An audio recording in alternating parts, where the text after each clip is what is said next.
have become accustomed to being. We're late for work. We are late for work. Here on the Smuggling Stuff in Your Butt show. On the old Boof It Twice podcast. That man you hear and see, should you be watching the replay, is my bearded Beat Smith brethren, Payday Jones.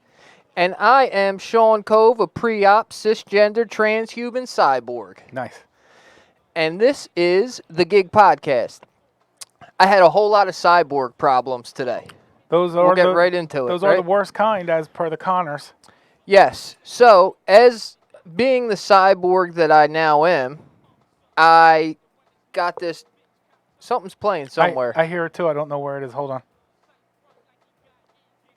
That's this thing again. The goddamn phone. It's the phone? Yeah. Ray Santiago and Louis G are in the building right from the gate, boys. That's because we gave them 10 minutes to get in. The boys been hanging out waiting for us to open the doors so they could get to work.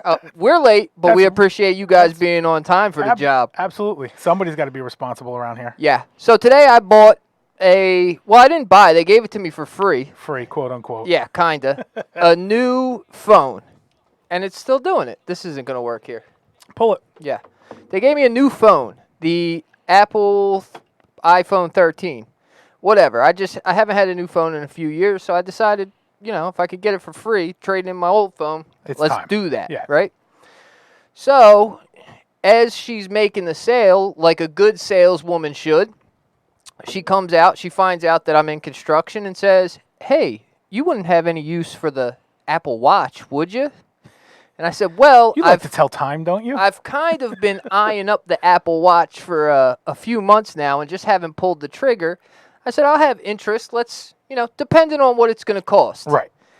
She said it's $10 a month. $10 a month. Let me get that. That's lunch one day. You just got to skip your coffee and you're good. Now, I had a lot of errands to run, jobs to look at, people to call, things to do today. Right. I didn't work. We were on the roof all week. Right, doing the outside tile work. Actually, it's 7-1 sky flooring. Sky flooring, right. Yeah, we're doing floors in the sky this week. Nice. Big shout out to Ray Santiago, who is also a Was he on the site? No, he's a sky floorer, though. Oh, okay. He also does floors in the sky for a living. Way more than I do. He's probably way better than me. It's a demanding job. It was a hell of a job. It was a very much a learning experience at the 7-1 sky floors this week. But it was an easy job. We knocked it out, got it done. And the customer was super happy that it's finished. So today, no labor, no work pool no real work to take care of. Whoo! What's happening? The live's jumping. What's up to everybody in the live? Yeah, right. Right off the rip, you guys are in here jumping. Thank you for joining us. They can empathize with us being late for work, so they're in here to talk about it. Yeah. So I'm driving around. They let me keep my old phone. They say you keep this because it's all got to transfer over. You got to transfer out, right. It's going to take some time. You just bring your old phone back in a couple of days or whatever. Right. Got to transfer over. Out, right. It's going to take some time. What's happening there? I'm trying to watch the chat, and it brought up the whole video. So I'm driving around. I got my new watch. I got my AirPods in that I've had for a minute. Okay. Now I got two phones like I'm some kind of Caucasian Kevin Gates, That's right? Yeah. One for the plug, one for the load. Sure. I'd say one for the bitches and one for the hoes, but you get in trouble. It's really just one for business and the other one because it's the same phone number. Right. So I start getting calls on both phones. Right away. And I also have to go to Jameson, Pennsylvania, right? Way out in Bucks County. For the phone, or is this something else? No, this was for work. Oh, okay. So I asked my watch, like I'm fucking Dick Tracy. That's right. Can you please, dear watch, can you, what? It heard that. Can you take me to Jameson, Pennsylvania, right? The watch starts telling me, right? And it's perfect. It's much better than the phone because the phone I could watch, I have YouTube or some music on, right? It's not as distracting. Well, it can stay on. I don't have to go into Google Maps. I gotcha. Right? So now I just got Google Maps on my wrist. Right on the steering wheel. So I'm looking right there. It's perfect. It's fucking perfect. First, yeah. Until a phone call comes in. Okay. I'm trying to figure out which phone is ringing, right? And I have my AirPods in, which are connected to the new phone. Okay. But the old phone's ringing. It's still ringing. So now I gotta answer that and hang up on the person, which then for some reason throws my watch off, right? And then I look back at my watch. I'm like, fuck, now I'm all off kilter here. I got to get back to Google Maps. Right. So everything's out of sync. Now the idea of all this technology is to make your life easier. To consolidate everything into one basic unit that you carry around. At this point, if it's all done right, you don't need a wallet. You don't need any kind of like Walkman type of thing. You don't need anything but your phone, and your whole life can be built right into it. This is the idea. Yeah. Right? If it's done correctly. Yeah. However, there's a little bit of a learning curve to becoming a cyborg. For sure. Okay? For sure. So I'm fumbling and fucking around, and it's throwing me off the whole day. Okay. However, I am embracing the technocratic invasion. Okay. Right? So you don't have a choice. Here's the thing. Now that I have all these gadgets that I'm trying to kind of sync up and make them all function at once. Right. Jesse James is in the building. What's up? What's happening? Thanks for coming through.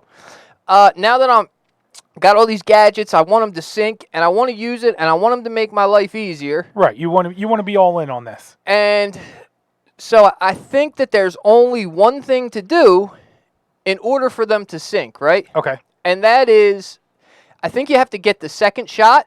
Okay. Because that's the one with the microchip in it. That's when you get the 5G and your reception kicks up a notch. Exactly. Yeah. Once you get the second shot, they put the chip in with that one. I'm going to skip the first shot. Just let me go straight to the second, because that's got what I need. Because basically the first shot is building the infrastructure for the chip, so that when the chip comes, it's like lock it in and it's ready to go. It's like a setting in a diamond ring. Yeah, exactly. And then you get the diamond that sits in it. Exactly.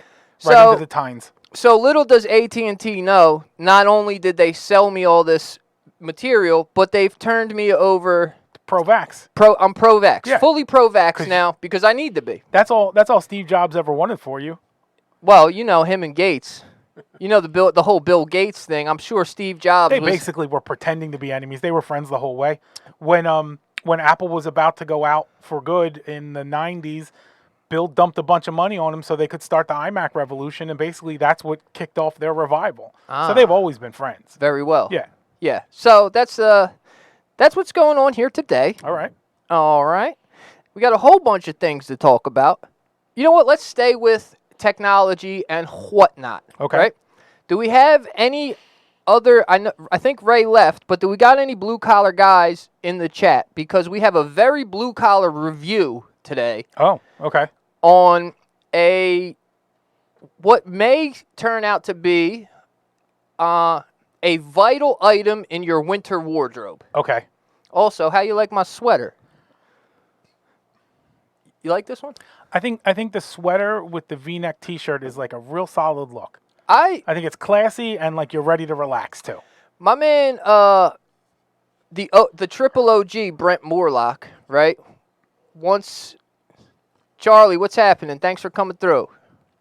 My triple OG TWD, right? Man, I did a little bit of time with. I would love to have him on the show one day because he's a phenomenal character.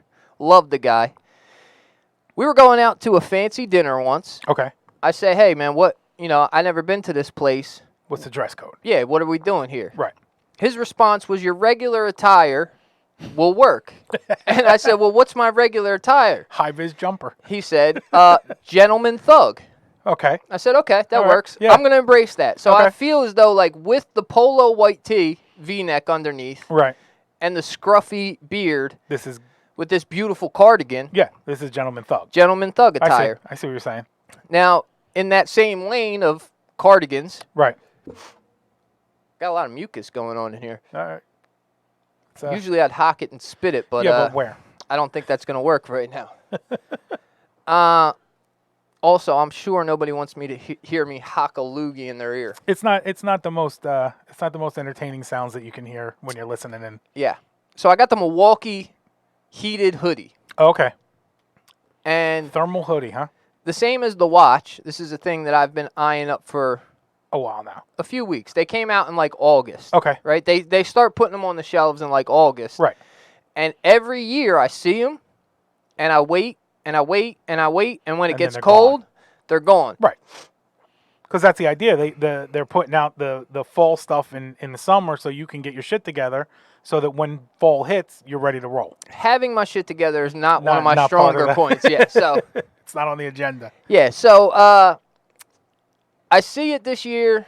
A couple weeks back, I bought it, and it's just been sitting in the back of the truck, right? In the Okay. box and everything. Yeah, because it hasn't really gotten Nah, heated sweatshirt cold out yet. it still hasn't. Right. But the first day that it dropped below even got 60, close. I had to try it out. Now, again, I'm into this new cyborg thing that I Right, got going right, on. you're- This transhumanism, yeah. right? I'm into transhumanism. Right. As you always have been. And so you put the battery like in a little pouch back here. Okay. Is it used like a 19.2 like the drills do and everything, and you just kind of like slap it into place? Well, kind of. It has wiring, like a heating coil or wiring running through your chest Right. and across your back. Okay. And then like on like the back, like where your kidney is, there's a zip pocket. Okay. In that zip pocket, there's a wire that obviously connects to the heating element that Right. has like an Like a AC Molex DC cord. connected. Yeah. And then you push that into like an adapter. Okay. And then you put your battery in your adapter. It Gotcha. takes a 12-volt battery that are all the batteries that are also used for, their 12-volt line, power the supply. M12 line. Yeah. I'm an M18 guy Of course myself. you are. But you're a professional. The M12's for like what you call the weekend warrior. Now, M12 is for like the mechanical tradesmen. Okay. You know, like more impact stuff? electricians and HVAC guys probably use M12. The tools are just more suited for that. Whereas, like, I'm using circ saws and So the M12's like smaller tools to fit in smaller places? yeah, Okay. yeah. Now they have like a driver and a drill too. It's just not as powerful as the M18. I gotcha. I would love to own that. Once I'm done owning the whole M18 line, I might step down and start collecting the M12 and let it just collect dust in the have it, storage unit. Yeah. Keep it on the shelf like your pop figures. Yeah. Ray's back in the building. We got 9 people in the chat. Thank you, everybody, for coming through today. I'd be glad to know who's in here because I can only see a few names. So if you want to say what's up, I'll say what's up back. So I get this jacket. I plug it in, right? I got it charged overnight. I plug it in, and I'm like flicking it. Like, come on. Like, turn on. They're trying to get it to work. Right. The battery's in you. Freaking turn on. Poking it. I'm like I'm like buttoning shit together. Right. I'm like trying to figure it out. Yeah, see how it works. Maybe it just has a thermostat in it. Well, I thought maybe it's just going to turn on itself, but it didn't do that. So you got to hold. There's a little square here, right? Like the Milwaukee logo. The Milwaukee logo Yeah. right here. You got to hold it down. Right. And then it fucking lights up. Well, then you know. Then you know you're on, which I think is time to kind of get warm. fucking cool. Yeah. Like, oh, boom, cyborg. Yeah. It has 3 different settings. Okay. Hot. It has red, white, and blue. I Okay. think obviously very Sure. patriotic. Very Respect to Milwaukee. Yeah. The white and the blue are barely noticeable. Okay. Barely, right? Just keep the chill off of you. Yeah. Okay. I was expecting a lot more heat from it, to be Okay. completely honest, right? I thought, like, I'm going to be toasty here. Right. And it wasn't that. I do think, though, however, if I wear the hoodie and then, like, maybe put, like, a Carhartt vest or something to kind of Trap it in. keep it tighter to your body, Okay. I think that's where it's going to get its full effect from. I But think now- just but as now- the hoodie, maybe not. But now you're like over investing in it, right? I'm assuming this thing already cost you a pretty penny, and now for it to be its most effective, you got to buy another expensive piece of gear to put over top of it. Well, I already have a vest. Okay. Because I am my whole steez, bruh. Yeah. My whole workman swag is hoodie vest. East Coast thug, yeah. Yeah. Yeah. East Coast 94 rap group. Right. Yeah, yeah. Just a bubble vest and a hood. My whole work steez is naughty by nature. I'm thinking about switching over. Ha! Almost got him. Almost put the whole seltzer on the computer. That would have been good. Would have shut the whole thing down. Would have shut it down. Let me not make P laugh too much. It'll fucking ruin the show You got to before it prep gets me for when started. you're doing a joke. Smoke Dog's in the building. What up? You know what? He's a good man, actually. Smoke Dog's a good man. Absolutely. We talk about Milwaukee. He's a Milwaukee guy, so we Okay. always have these convos. I told him I got it. I had a kind of was related to something else we were talking about. But I was in Home Depot the other day. I didn't see you, which I No. was very disappointed to do that because Well, I went to weren't, Deptford. yeah, but you weren't there in my the time right frame. time. Yeah, yeah. That's my fault. So I had to buy some pocket knives basically for what I had to do. Okay. And the DeWalt was up there, and all these other choices of expensive for no particular reason knives. And I bought the Milwaukee's because you told me that's the way to go. It is. What, a utility knife? A couple of different utility knives to take up a carpet, to cut up carpet and take it out. Yeah. You should have probably bought a carpet knife. Well, the one kind of was like it was like a swing out knife, and then it had the blade like it operated like a carpet knife would. But carpet knives use a different blade. Oh, they do? Yeah. Oh, because the two that I bought both used the same blade. Yeah. Carpet knives have like a square blade that's a little bit thinner than a regular utility knife blade, and it gets through the fibers down to the backing of the carpet and slices it really sharp. I had no problem, so that's good. Yeah, usually ripping up, you can use any knife. It's more installing the carpet. You want to use a carpet A little knife. more precision. So, right. So my work steez is naughty by nature. I'm thinking about changing my Thorogood boots in for a pair of 40 belows. Okay. Just to keep it 94. You can't find any lugs anywhere? I don't think. I did own a pair of lugs once. I did too. I think. Remember when Birdman came out with the driving lugs? Yeah, of course. Might as well have been a wrapping with lug. With the rubber sole on the bottom of it and everything. Yeah. Yeah, lugs were. I had a pair of knockoff Wallaby lugs. Okay. And then shortly thereafter, I learned that was unacceptable, and I got the Wallabies. Got the real Wallabies. Yeah. The Clark's Wallabies. I also actually not too soon after, because in between the two of them, I had a pair of Stacey Adams knockoff Wallabies. But as you can see, it was a progression upward till I finally got to where I was supposed to be. Could find, yeah. Yeah, I was supposed to be where I was at. Touch the button. Touch the button. There we go. So, so here was the deal, right? With the Milwaukee jacket. With the heated jacket, yeah. If the top tier, right? What will we rate the top tier? If the top tier is ranked as, we'll do it how we used to do the cheeses, right? Okay. 40 hours a week. Right. Is a great product. Right. Overtime is an unreal product. Right. We're rating it on an hour scale. So basically the chart is 1 to 40 for the ranking, right? How much we'd want you on the site. Yeah. So I think that this Milwaukee heated jacket comes in at about 20 hours. All right? All right, so if you don't mind me asking, what's the actual price on it?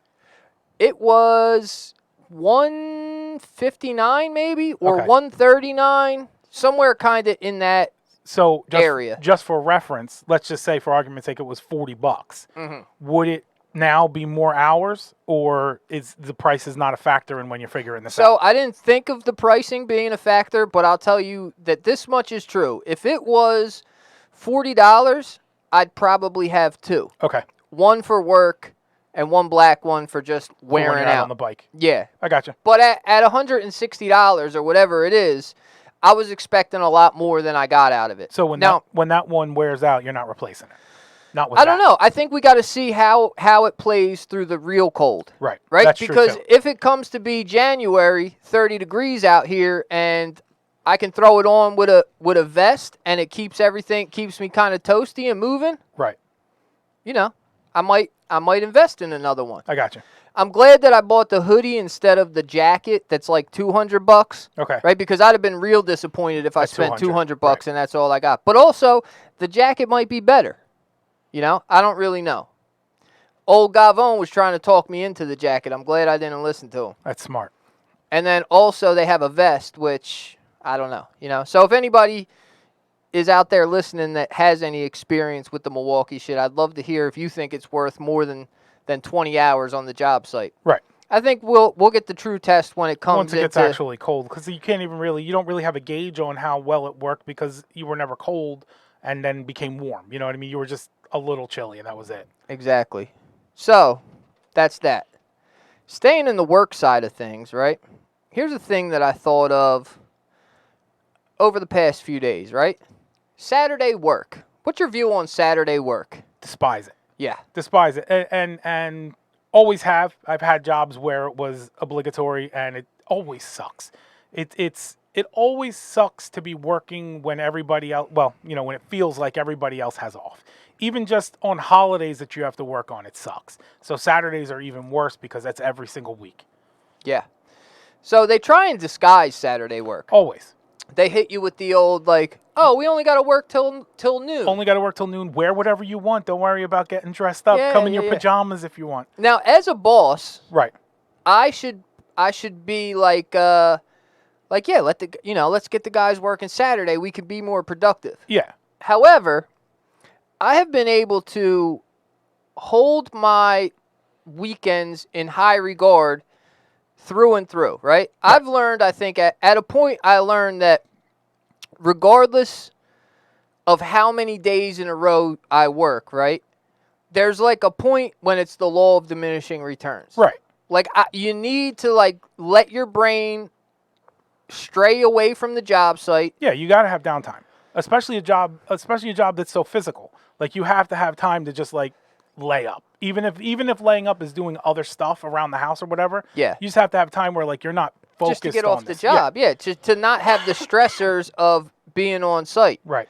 And, I've worked for guys who work 7 days a week, and I worked for guys who have pushed for me to show up on Saturday. And when I was working for somebody, I always maintained the, like, man, I don't work weekends. Right. I don't care. You can give me time and a half. You can give me double time. You're not going to catch me working a weekend. It just doesn't happen. Again, comparing it to holidays, I can imagine that there's probably like there's a certain group that likes to work Saturdays, and they probably are younger, don't have a family, don't have a significant other of any kind, and are just interested in making all the money that they can make. So they don't mind showing up on a Saturday because it doesn't affect them as much. Yeah. But overall, I can't imagine running a job site 6 days a week get you really any more efficiencies than running it 5 days a week and giving everybody a break, because I feel like they come in on Monday much stronger and working harder than they would if they had just worked on Saturday, and now you took Saturday from them. All they had was Sunday to relax, and now they're just back on the site again. Yeah, it's just going to piss your guys off. I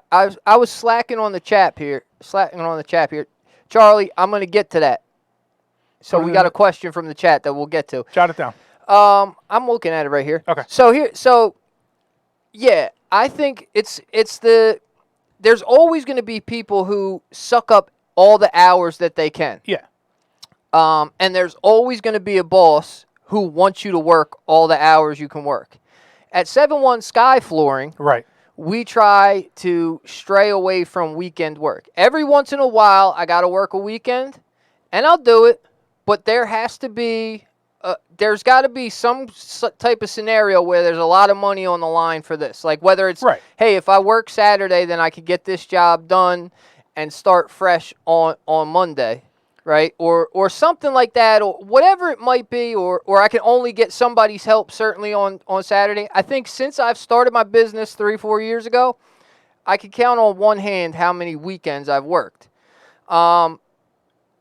It comes to the idea of balance, right? Yeah. Is that like, I would love to just keep cashing checks. Of course. However, there's a serious importance that comes with having a baby girl, Right. and also with like being a guy who has suffered from addiction in my past, that like you overwork yourself and you get stressed out, and then your brain starts getting scattered. Like there's, Right. I'm heavy with my health.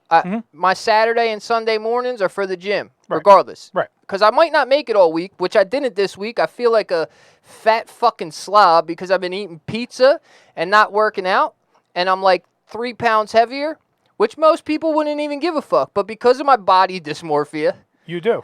because I'm obsessive compulsive, Because and your I job have, site actually has a scale on it. and I fucking suffer from body dysmorphia like a 16-year-old bulimic girl, I feel like shit that I didn't go to work. Have you ever considered like flat rating a job?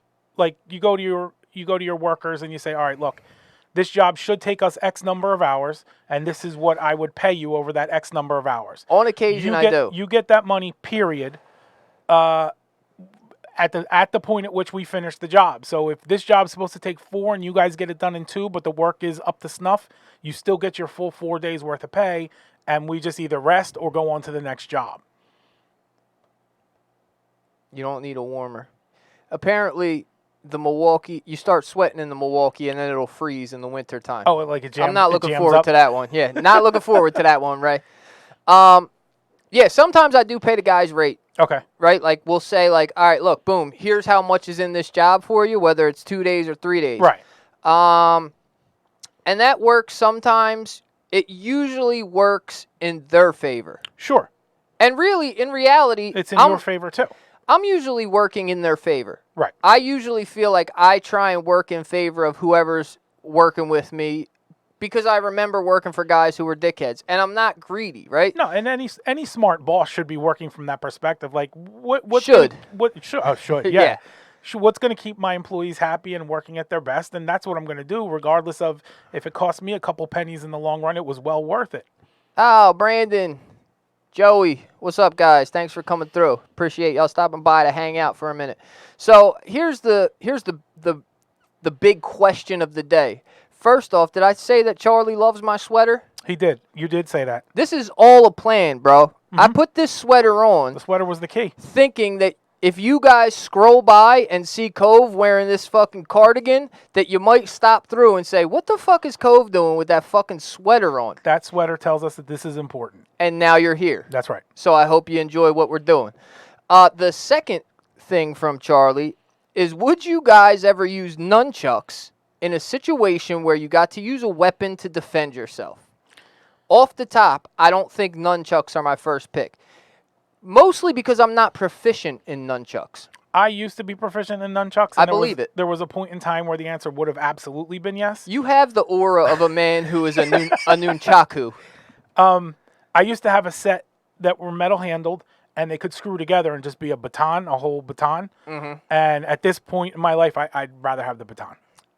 Like, Okay. there was a point where the nunchucks would have been great, but But you're not practiced I'm in not. the nunchucks. I'm not oiled up in it, and also like now at this point, I don't want to. If we're in a fight, I don't want to play around. I want to knock you out and move the fuck on. So like, I don't Yeah. want to stand there dancing and swinging sticks around, and maybe I knock you on the leg. Too old for playing No, games. I need to smack you in the head and go. Here's my thought.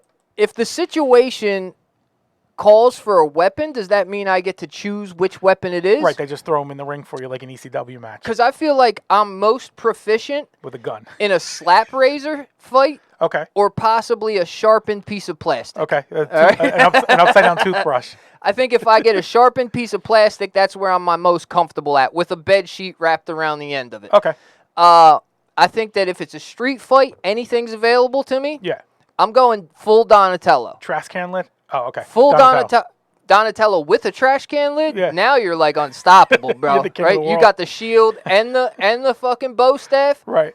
Because the bow staff, right? Let's say it's gonna be, I don't know, a 6 foot one. Yeah. You could keep everybody at bay, and if it's light enough, Right. then you got some quickness You to your start fucking you start movements jabbing too. at the chests. Yeah, I think the bow staff is the way to go. Okay. I'd love to hear what you gentlemen would like to use. How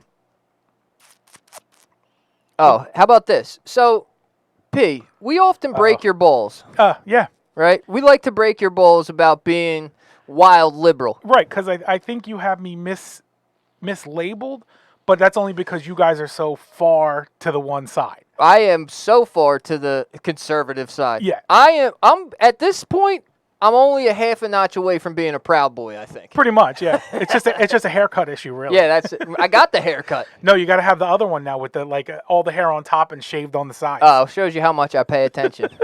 I used to, I was worried about shaving my third knuckle because I thought I was going to look like a skinhead. Right.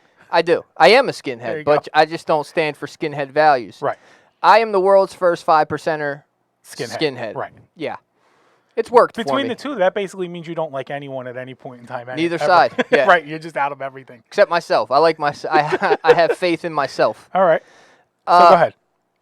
So we break your balls for Yeah. being wildly liberal. And the liberals, they do some funny things. Okay.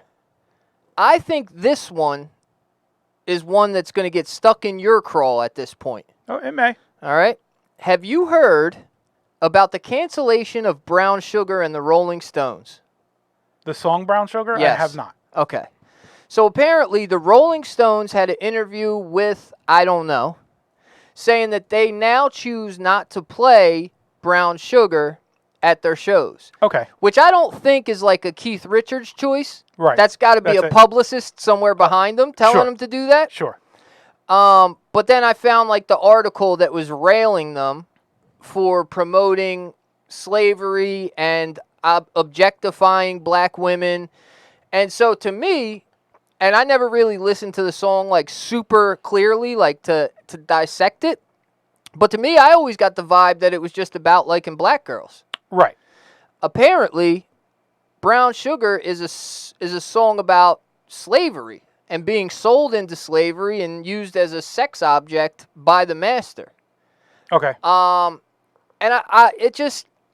it's like this whole like cancel thing is it's like eating itself, right? Like, because at a point, right now, I'm not saying that I don't understand the negativity involved with it or associated with a song that has that,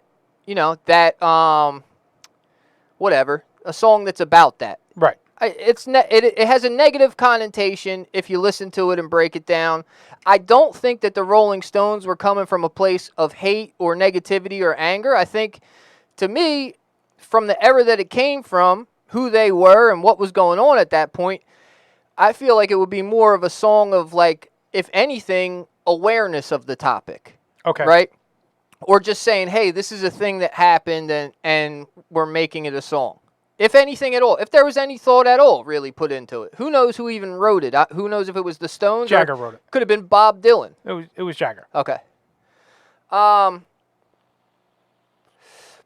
I don't see the real problem with it being a song because, again, this is a completely different time that we're dealing with. Right. You're going back 50 years in time to find something to fuck with somebody now. And here's where I think what happens is that, like, okay, if we say that this is wrong and they can't sing a song about whatever they want to sing about and say, hey, this is what it's about, not what you feel that it's about, now we keep opening the door more and more for things to be turned into negative, to the point where it's like, if you don't wear a white t-shirt, blue jeans, say the Pledge of Allegiance, and then the Our Father and nothing else, it's like every little thing can now start to be picked apart. And it's kind of a good thing, because then the whole idea of all these people who want to shit on the next man's success, at some point it turns on them and they get a taste of their own medicine, because everything opens up and it starts eating itself like a fucking snake eating its tail, which I would love to see, because you know me, dude. I'm going to say whatever you want, but also you got to deal with what you deal with. I'm also a guy who what you say doesn't mean shit to me. But are you really say what you say and you got to deal with the repercussions guy? Because it sounds like you're not. It sounds like you're just a say what you want to say guy, and then but this is what I'm saying. Fuck the people who want to give you consequences. But on the other side, right? On the other side, yeah. I'm a guy who is, whatever you say doesn't affect me. Because, whatever that might be. Because now this will be my super livable part. I know it's coming. Because you're a middle class white guy, so there is nothing that anyone can say. Take it out of race. Listen, no. Wait. Stop. Take it out of race. Put it on a job site. Put it in a family. It doesn't matter. Put it in a school. As person to person. Right. Not racial, not this is overall this is overall that. We're talking person to person. Right. You can say what you want to me. Right. Now, because there is no point my class or race has nothing to do with my interaction with another person. Yes, it does. A million. Now, on a grand level of social society, maybe so, but we're talking about individually, person to person. Sure. And person to person, right? Yeah. I am, what you say has no bearing on me. Right. What I say, I had a buddy who, the same way that I coach Biz and I try to coach Voss through with, like, females, right? We just fucking orange? We just fucking died out here. Damn. Yeah, you froze. What happened? Did you run out of power? The live just died. Waiting for the live video signal. So you got a little. You didn't get your second shot, so you don't have enough internets right now to push it out. That's exactly what happened. Let me start it back up. Damn, we were jumping in the live too. I know. Our recording is still going though, right? Yeah. So So you can't. See, I'm just talking. I don't want to fight with you about the No. middle class white dude No, thing. but hear me out. Just hear me out for a second, and we don't have to do that part of it anymore because there's plenty of other pieces to this story. Yes. Nothing phases you because there is inherently nothing that's anchoring you down. So let's take the N word for just a second, right? It's got. Let's not. We know this argument. Let's just erase this because we understand that. I understand that argument. Right. So, but that's and why I'm not it's very talking easy. about. I'm not talking about we're not talking about the racial right, thing. You're talking about right? face to face. Which is this. But it's much easier to be in that position to say, you could say what you want because it doesn't bother me in the least because there's not a set of things set up to rail against you. Yeah, but I would be damned if I talk to one of my brothers who are black or Spanish or anything else, right? Because I have cats who are my brothers who are of other races. Absolutely. No, I'm not accusing you of No, anything. I know. But who would say the same shit? Like, what you say has no bearing on me because that's... Right. Now, if you want to tell me it's toxic masculinity, you're closer than white privilege. Okay. Right? Because it is a very masculine kind of energy to portray of like, look, I'm not letting you fuck with me. Right. I got my shit going on. Right. Right? So, all right. So let's move past that part of it as far as the... We lost the whole live chat and it was fucking jumping. Can you get restarted? I'm started. I'm live. Okay. Hopefully they'll come back around. Yeah. So we'll go to other pieces of this. First of all, if the band is choosing not to play the song anymore, even if they're being influenced to do it, yeah, it's still their choice. No, yeah, right? absolutely. And the Rolling Stones are kind of probably a bad example for this conversation because they got 8 million hits. And if you go to the concert and they don't play one of the 8 million hits, you're not going to be mad about it. Nobody went there and said they didn't play Brown Sugar. This is the worst concert I've ever been to. Mm-hmm. Right? I think the band gets the choice to do what they want. I think I 100% agree with you on the idea that your interpretation of what I meant in my art does not fucking matter to me at all. I know what I wrote. I know why I wrote it. I know how I wrote it. And if you can find something else between the lines that bothers you about it, then be fucking bothered. But that's not where I was at.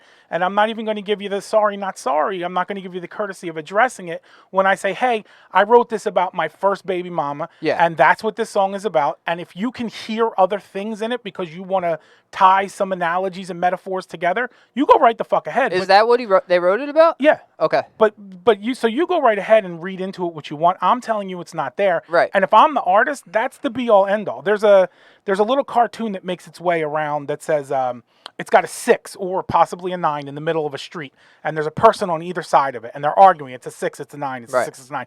And the caption is like, remember, there's different perspectives to everything. Yeah. But it's bullshit because someone drew that. And that person had an intention for what they drew. And there is someone misinterpreting that. And just because they can misinterpret it and make that misinterpretation work doesn't make them right.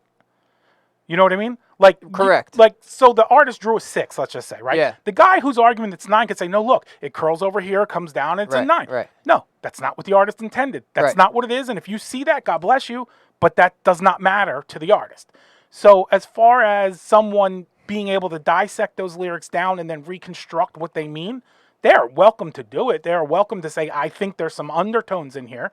And then we go to the artist and we say, what do you think about that? And they go, that was not my intention. And it's, it is what it is. I didn't mean anything by it. I didn't say anything explicitly that would make you think, you know what I mean? Like, he wrote it about his first, I think she was his wife too. He wrote about this woman who he obviously loved and cared for and stayed with for a long time. So once you're at that point in the conversation, the idea that he would have then written that song about the slave trade and all this other stuff seems real fucking a stretch. Questionable. It seems like a real stretch. Unless they broke up and he got super angry about it and this was his getting it off my chest.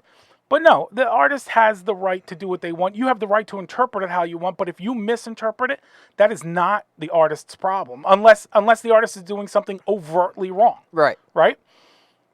Which with Brown Sugar, we both agree that it's not overtly certainly not wrong. Overt. Right. I've never heard that it was part about the slave trade. I've always assumed, like you said, it was about drugs and black women. Yeah. And that's real consistent with what the Rolling Stones write about. Yeah. So I would have never thought to do that, but so there's the other side of it is then, so Mick Jagger hears this, let's just say, and he says, all right, here's my options. I can perform this song, continue to perform it as I have, and maybe piss off 15 people. Yeah.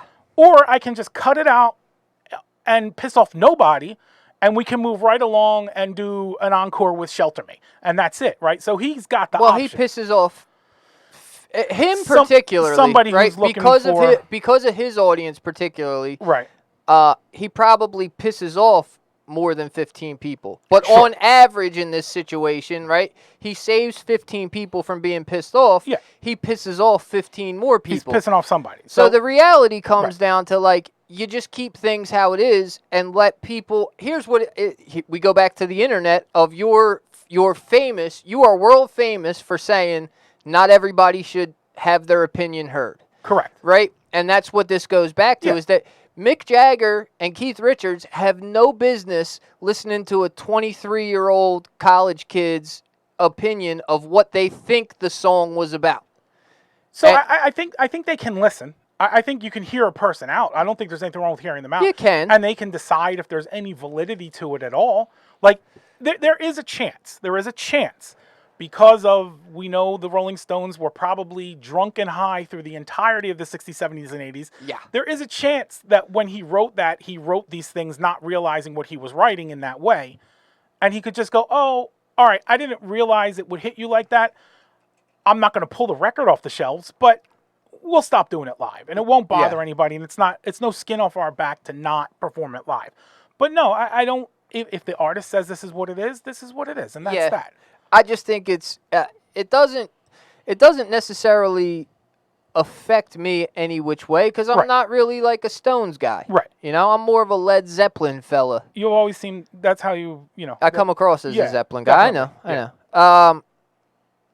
But it's, it's the idea of where does it stop? Do we just keep going until until we point out everyone's wrongs, everyone made some mistake somewhere, and so we just keep going and picking things apart until everybody has done something wrong, and then the slate is wiped clean again, and we could continue on? So I think for America, specifically the USA, I think we have a problem that fundamentally we're built on some awful, awful things. So recognizing, understanding, and admitting to that takes a certain amount of courage. And then beyond that, then you have to consider, how are you going to teach things going forward? How are you going to educate people? You don't want to open a book and say, the USA was the scummiest, dick shit people ever because this is what they did. But you also don't want to pretend like that's not what happened. And really what we've done up until pretty recently is all this shit, just pretend it didn't happen. Just pretend that the founding fathers were these absolutely bulletproof, amazing people who saw the future and knew everything and were above reproach. No, they were slave owners. So even if that was, the way that it was at the times, there's not a point. You can't say it was okay. There's some things you can say, there's some things you can say, well, we're judging this now and we know a lot more than we did then, and that's not fair. Yeah, it was all right in 1887. If you punched your wife for making the wrong gravy, right? She kind of had it coming. She had it coming. But there was never a point in time where people sat down. What's really a cool thing to do is whip other people and make them do your work. Right. That never was okay. So if you want to sit here now and say the founding fathers did some great things and some shitty things, okay, fine. What's wrong with that? What's wrong with going back and saying, you know what? Actually, in reality, Columbus was a piece of shit. The more we learn about him, the more we read about him, he was a piece of shit. And apparently, even the people back then were writing about what a piece of shit he is. So he's part of the history. You're going wild deeper than I'm planning on here. I'm getting there with your idea, though. I promise I am. So we take Columbus and we say, all right, so maybe we can't glorify him anymore, but we can still teach about him. So now you want to move to this music thing, right? And how do we pick everything apart in society? Well, there are things that demand to be picked apart. There are things that were just okay in society in the 60s and the 70s that aren't okay now. So you don't want to, even if you want those things to continue to exist, you don't want to continue to glorify them the way you may have back then. So, and at the end of it, I still contend that cancel culture isn't really a thing. It's not really a thing. It's people suffering consequences for poor decision making. And I can't figure out how you would alleviate that from society.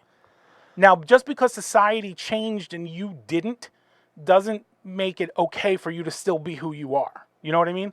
Like my grandfather's a bad example, but our grandfathers probably hit the N-word every now and then. Yeah. And clearly we I've don't heard it. we I've don't heard it. yeah, and clearly we don't do that now. And it's a stronger push behind it than before. So if my grandfather's 85 years old and still hits the N-word, I'm going to say, all right, look, you shouldn't be doing that, Grandpa. Yeah, cut but it out. I'm not gonna put you in the grave for it. But if my 10-year-old kid says it, I'm going to smack him in the mouth and say, this is not acceptable. This is not how you talk.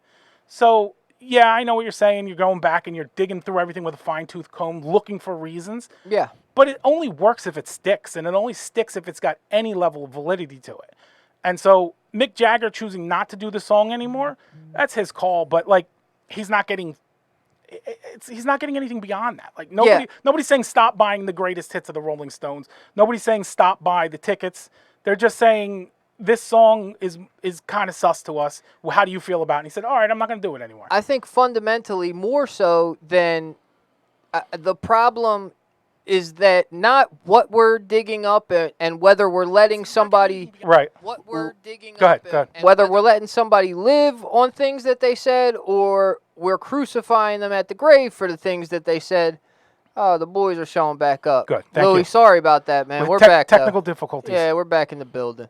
I think fundamentally the problem is that we're looking backwards. We keep looking backwards, and everybody has shifted their focus backwards to the mistakes or the negative things that have happened or the mistakes that have been made, right? When if everybody is looking to the future and to each other, then you build a tighter bond and a more respectable society going forward. And we have to stand somewhere in the middle of the like eat everybody alive or let people go. Well, yeah, and it seems that like the problem becomes, again, to your not everybody needs to have a voice, the problem becomes is that the people who shout about either side are the ones who are furthest each way. Usually.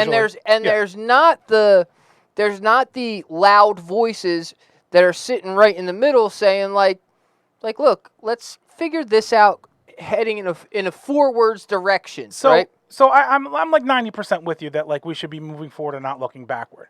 But the only problem with that is that while you're moving forward, there are certain things from behind that are still carrying forward into that future. So there is a bit of you have to address the past. Well, yes. Because we can't sit here in good faith and say, we are now going to be this free egalitarian society, but you still have statues of slave owners up in the courtyard. You know what I mean? Like there does have to be certain things that you have to go back and say, look, what we did before, we got to change the way we do this so that when we move into the future, everybody's a lot more comfortable with it. You know what I mean? Take the Confederate flag down because you want to say, hey, we're all free and good to go now. Oh, but what about that flag that reminds us all of what used to happen? You know what I mean?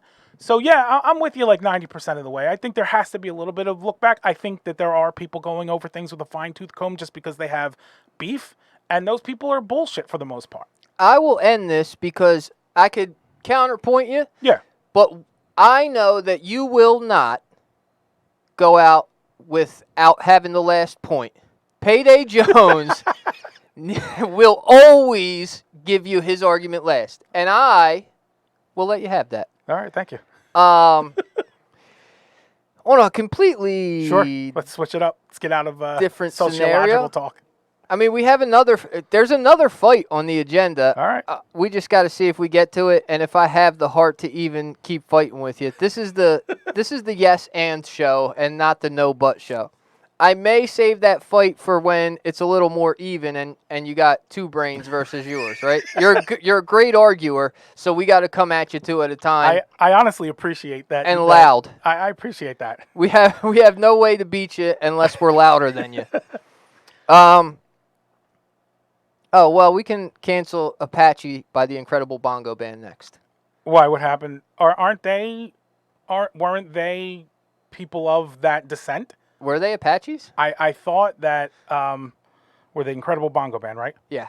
I don't think they were Maybe they are. I don't know. I would love if I find out that they were. I'm with You're it. good to go. Yeah, we could move on. We're gonna move on anyway, but Yeah, let's yeah. find out what the topic is. Well, you start moving on, and I'll catch I up was just with you. I was breaking balls this week at work because Apache was on the radio on the same day that Rolling Stones got shit on for Brown Sugar, and I started yelling at the guys. Like, Like, what who about fucking this put one? this on? Right. That's it. You're fired. You know what? There's a scheme going on outside. No man is safe from. Sure. All right. And My son was telling me that earlier, and I couldn't have been more proud.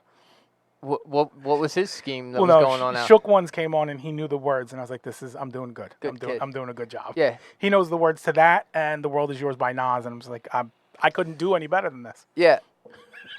Sadie listens to Kevin Gates and, the filthiest of filthy. Kevin Gates is her favorite rapper. Yeah, so we're not to that stage of rap yet. we don't go into the, to the knowledge and the, Right. the 90s. Right. We stay with the most ignorant rap that you could find here in 2021, Right. me and her. That or Disney songs. Okay. We're right. on both ends of the both sides spectrum of in the truck, yeah. I prefer not to do the Disney songs because they don't have the same bass lines No, as the yeah, they don't ignorant hit. rap does. They But- just don't knock in the truck system. So my son is in the school play, and this year it's Frozen, and they gave us all the music, and he's supposed to like practice his parts and things like that. And I've been thinking for a little while now that I need to take the music they gave us and put some good drums and good bass lines under it. So I may have something for you that you can play with Sadie in the car and What be if good to you go. put some a drum line under it and then send it back to the music teacher at school? Listen, if I put my effort into that project, I will 100% tell my son to take this tape and take this CD into the school and just have him listen to it. Just jazz, you're jazzing things up a bit. Yeah, have the moose wear his pants sagging when he comes out on stage. He's got like a pinwheel fitted cap on between his Right, antlers. it's a New York Yankees cap. Absolutely. Absolutely. And Prince, what's his name, has on a pair of 40 Belows. Yeah, Yeah, it would be perfect. you got any more of these coconut Johns? I do. Hit me. Stay right Be there. right back. Payday's requested a drink. It's very rare. Bring me two. I got you. Oh, you're partying. Flavors can be whatever. I'm not worried about it. I'm just grabbing the two closest Yep. coconuts. Perfect. Oh, geez. Now you're shaking them one up. They're still fizzy. Thank you. There's my arm on the video. You're on the other video. Yeah. All right, so this scheme that no man is safe Yes. from that's happening outside. Yeah. I think you probably are aware that I am a man who is about, I know you're aware, because it's part of the goddamn 10 fresh commandments. Right. And if you haven't heard the 10 fresh commandments and you're listening, You're slacking. go ahead back to whatever. There's an episode that's titled The 10 Fresh Commandments with me. Screw Tate was a special guest. Right. And Gore-Tex Sean was in the building that night. And he argued us till the death of why those shouldn't be the 10 fresh commandments. I still think going back to that, that was just a miscommunication between what fresh means between the two of you. Gore-Tex is a guy like yourself who likes to just argue a point. But your fresh was more internal. Your fresh was, how do I make myself feel fresh? And his fresh was more external. How do I make people look at me and Think say, I'm fresh. that dude is fresh? Yeah. So that was the disconnect. Yeah. Well, the 10 fresh commandments is an episode, one of our better episodes. No, I mean, they're all pretty good. Feel free all to great. listen. Feel free to listen back on everything we got lined up on YouTube, and we have a bunch of the early, like 36 of the earlier episodes on iTunes or Apple Podcasts Give or take, yeah. Google Podcasts or Spotify, wherever you listen to your podcast at. And hand to the good Lord, we will be starting November 1st. Yeah, it will be actually on November 1st because that'll be the first November episode. It'll be the Tool Shed. It'll be a Monday. Right. We will start getting back to uploading audio only because I've had two citizens from the workforce who gave me a little bit of shit about not having all of our up-to-date episodes on Apple Podcasts. Yeah, I think it's the way to go. It's fair enough. It was a fair criticism. The only problem I have with YouTube is that sometimes I just want to put the audio on and put my phone down, and leaving the YouTube on just kills the battery. Well, that's what one of the workforce citizens had said, is that, like, I like to do other shit while I'm listening, Right. and I get stuck in YouTube. Yeah. And my mom is just of the generation who She's not as technically she proficient. knows what she knows, and she's using that. So she's not, she, for whatever reason, So she you're doesn't saying get what we you have do. to record it on VHS and mail it out to her? We got to put it on a 8-track so she could play it on her 68 Mustang. My mom actually had a 68 Mustang. She's as we were discussing earlier, I'm not a big Mustang fan. Right. Nor are you, No. even though we did have a few that we were into. Yeah. My mother loves the 68 Mustang because that was her first car. Yeah. So you understand it. But so to me, right, like a 68, I believe 68 was the first year. I could be completely 68 wrong. and a half, yeah. Yeah. So to me, the 68 Mustang, the 69 Mustang, they looked like the equivalent of like a Ford Escort, bro. Like, they didn't look like a muscle car to me. All right. Now, people jazz them up, and trick them out and make them into, good old American muscle car from back in the day. Right. But a base model 68, 69 Mustang looks like a 68 fucking Geo Tracker, or, you know what I mean? Like, it doesn't, it's Okay. not a car that evokes that feeling of like, oh, that's a fucking that's a tough duty fucking ride right there. Yeah. So, not to split hairs, but they weren't muscle cars; they were pony cars, and that's just a little bit different because the idea of the pony cars was to get the muscle and the power into the people who couldn't afford the muscle cars.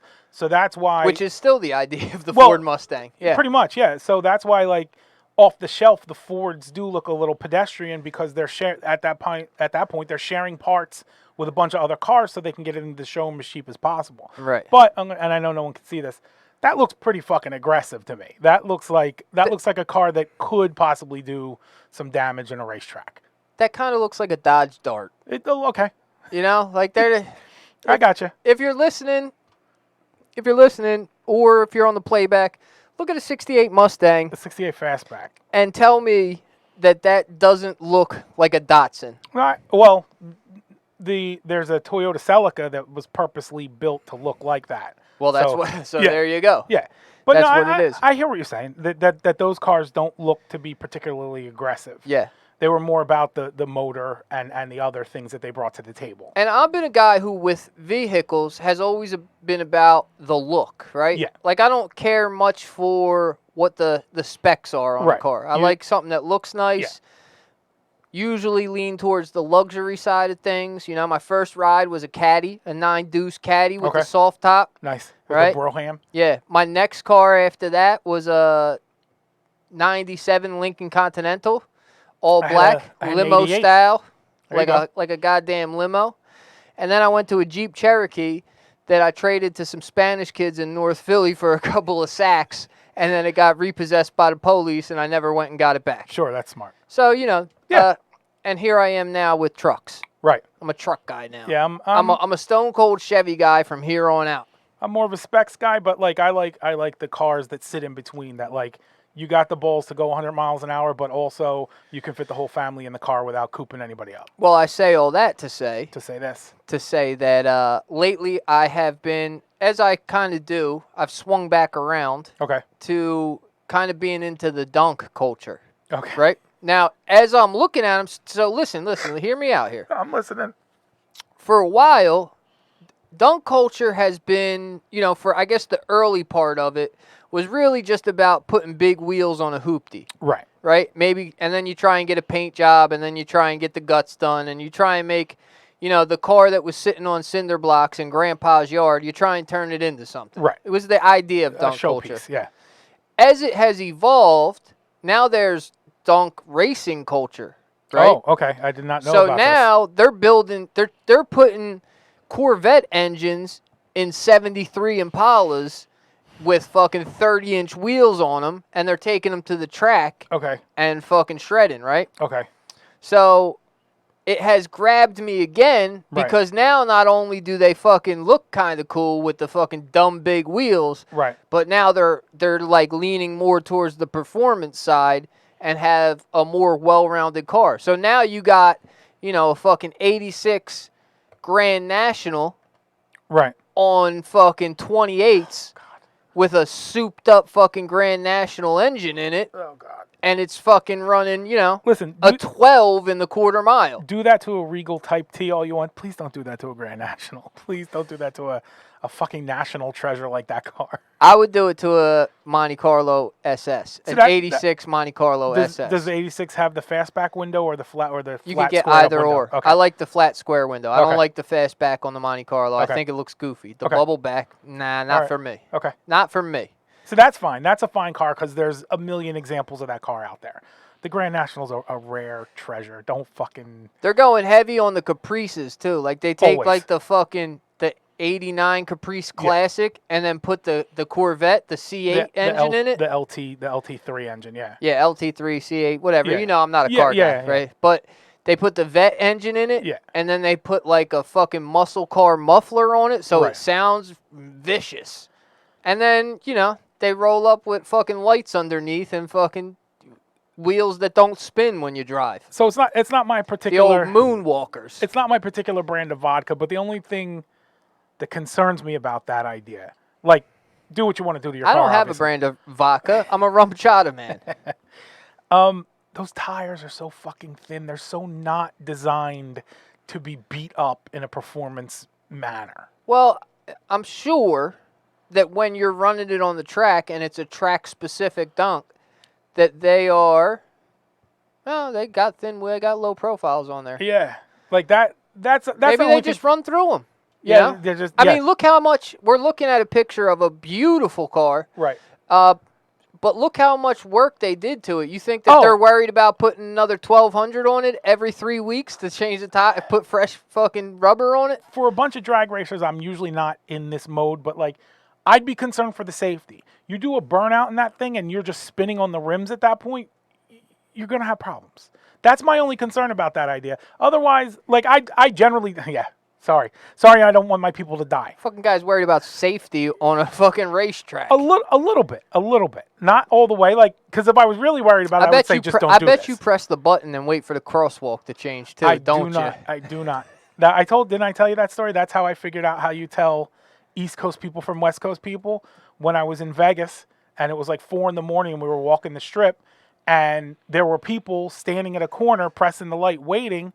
And we were just like, yo, we look both ways, we're let's good, and we fucking go. Like, what's wrong with those fucking people? And they're Yeah. all from like California and stuff. Like, we're just gonna hang out and wait. Like, I got shit to do. I gotta go. It's 4 a.m. I got places to be. I have 2 more hours before I'm gonna be asleep. Yeah. What were we talking about? We were talking about the donk culture, and you wanted to get into your racing donks, and we talked about the racing donks. Yeah, I think I would get a 92 Caddy. Okay, not the Monte Carlo. Well, listen, if I have money for a 92 Caddy, Right. I think I'll probably also have money You for got an both. 86 Monte Carlo. I'll get a twin set. I'll paint them the same fucking Get 'em- desert tan color. You got to get like a 7-1 colorway, and just have all the cars in that colorway. Absolutely. 7-1 desert, Right. maybe. Like a matte. You know how they do like the matte gray, Like the hammer gray. Yeah. but it's still got a gloss over it, but it still looks matte? That's Yeah. kind of weird. I don't know how they do it. Yeah. But that's cool, and I've seen a tan colorway like that I liked. So one or the other, maybe. I don't know. Yeah. We'll see. And when I get that fucking 9 Deuce Caddy and the 86 Monte Carlo, I'm going to be taking it to the car wash. Of course. And the car wash is going to keep scamming me the way that they have been. Of course. They have this. I can't beat it, which is why it bugs me, right? Usually, when a system is in place, I can usually You can break it down and sort of find your way I around can it. figure figure out a way to work the system. I've been Right. I've been doing it for 35 years Sure. now, right? That's how we're here. And almost exclusively every car wash has a tip jar at the beginning of the car wash and at the end of the car wash. I call it the old front side back side scheme. Sure. So you tip the guys in the front, they're going to take care of you, Right. right? But the guys in the back don't know you tipped the guys No, at the front. They don't radio up there and let them know. So now you got to know. Now you got to tip the guys in the back for them to give you the same service. Right. And there's no real way to beat the system. Now you could split the tip up. Split it in half, yeah. But here's the problem with that. I'm a guy who hands you a tip. Right. I'm not a put it in the box kind of guy. Okay. I want to look in your eyes Right. Say thank and you. say like, hey, thanks, man. Right. Here's a 5 spot. Go work. Take care of me. Right. Make sure you show a little extra love to the truck. Right. I don't want to spend 2 5 spots. Right. Right? And I can't go tipping a guy fucking $2.50. Right. and then giving, what kind of Yeah. a tip is $2? Hold these quarters. Yeah, hey, look, just take the change in the jar is all yours, buddy. What the fuck is that? So they're scamming us, right? They know that you can't. They found the impregnable defense. The only defense against it is to go to a place that that you got to do your own vacuuming. Because those places, like you pull in, they wash the car and it kicks out, and then you go do the interior yourself. Then there's nobody puts a tip jar at the front in those places. Yeah, but I'm not trying to vacuum my own I know. shit, That's what I'm saying. That's the only way around it, is to get away from someone else doing the work for you. Yeah, sometimes or just don't tip. Louis G's first whip was an '89 Caddy Fleetwood. Nice. Solid car. That is a solid car. Mine was a '79 Dodge Challenger. Louis G, if it was white with the blue rag top, we're like Alaskan brothers or something. Eskimo brothers. Yeah. Or something like it. I don't know. Fleetwood brothers. Mine was a 9 Deuce. DeVille. So, and you can't do this, right? You can't fucking tip the guys at the front and then tell the guys on the backside, like, hey, I tipped I got you earlier, guys. I tipped you back up there, right? So the way that I've figured out that best works it, and I'm here to share the secrets with everybody so that they can have success here too, right? Because I don't want anybody getting burnt, but I also want to make sure that the guys at the car wash are getting their fair shake. Sure. So the way that I've learned to work it is, to me, the more important situation of a car wash is the interior. Okay. Right? Like, it's nice to have the outside look clean. Right. And they're going to get it clean. Right. But I really want the focus on the interior more than the outerior. Outerior. Yeah. Because as soon as you pull out, something's going to kick up on the car. And it's exactly. Dirty. So I leave the tip in the visor and tell the guys when I hop out, like, there's something in the headrest for you. Whoever finds it gets it. Right? And they can figure out what they want to do. If one guy finds it and puts it in his pocket, that's fine by me. Right. If one guy finds it and they split it, that works too. Right? But I know that I put my extra money towards getting my interior taken care of. Right. Because my exterior gets dirt, my outerior gets dirty. Dirtery. Yeah, your outerior is dirtery. I understand. My outerior is dirty, and my interior gets dirtier. Right. Because I'm hopping in and out with boots and shit like that. So it needs a little bit of extra love. So, but if you're a guy who likes your outerior done cleaner. And who doesn't? Then you tip the guys on the backside. You just have to make a choice in what's more important to you in the car wash process and tip accordingly. Have you considered, like, throw your tip in the front and then do the fake out on the backside? I won't do it. Or what about, like, a note that says I tipped at the office, like I tipped up front? I've got too much honor. Okay. Or well, it's not. I mean, it's no. not What's the other word? I got too much integrity to do the fake out. But it's not really a matter of a lack of integrity, because you have the amount that you want to tip, right? And you're putting it somewhere. So if you put it in one place and just say I put it in the other place, you're not lacking integrity. You're just not falling for their scam. But that's what I'm saying. You can't go tell a guy like, hey, I tipped the other guys, so take care of me. Talk to Bobby. Yeah. He's got your money. Bobby's got that. He's gonna break that $5 up between the 7 of you guys. He's got your hot slice of pizza. Yeah. See if you can't get your piece. Maybe get your 67 cents off of him. Right. Split it up all equal. Round it down. I came to there's a thing. There's always a thing. You know me, bro. I know you. Also, you know what I got from a Versus the other day? Did I tell you this? Did they bring back the St. Joseph's? No, these son of a bitches. These fucking rapscallions, bro. I haven't had a fucking St. Joseph's cake Since it was in actually appropriate. weeks. I didn't know that there was a time period for a St. Joseph's cake. What is it? You're a much better Catholic than I am. Yeah, St. Joseph's cake is like sometime January, December-ish. Well, I was eating them in as shortly back as fucking June. Yeah. July. So I don't know. I didn't know that there was an appropriate time for a St. Joseph's cake. Yeah, on St. Joseph's Day. I'd like to take this time to tell anybody listening in the live or on the replay, March 19th. if you've never had a St. Joseph's cake, it is without a doubt the best Italian pastry that you will try. You might think like, yeah, but cannolis exist. I do think that.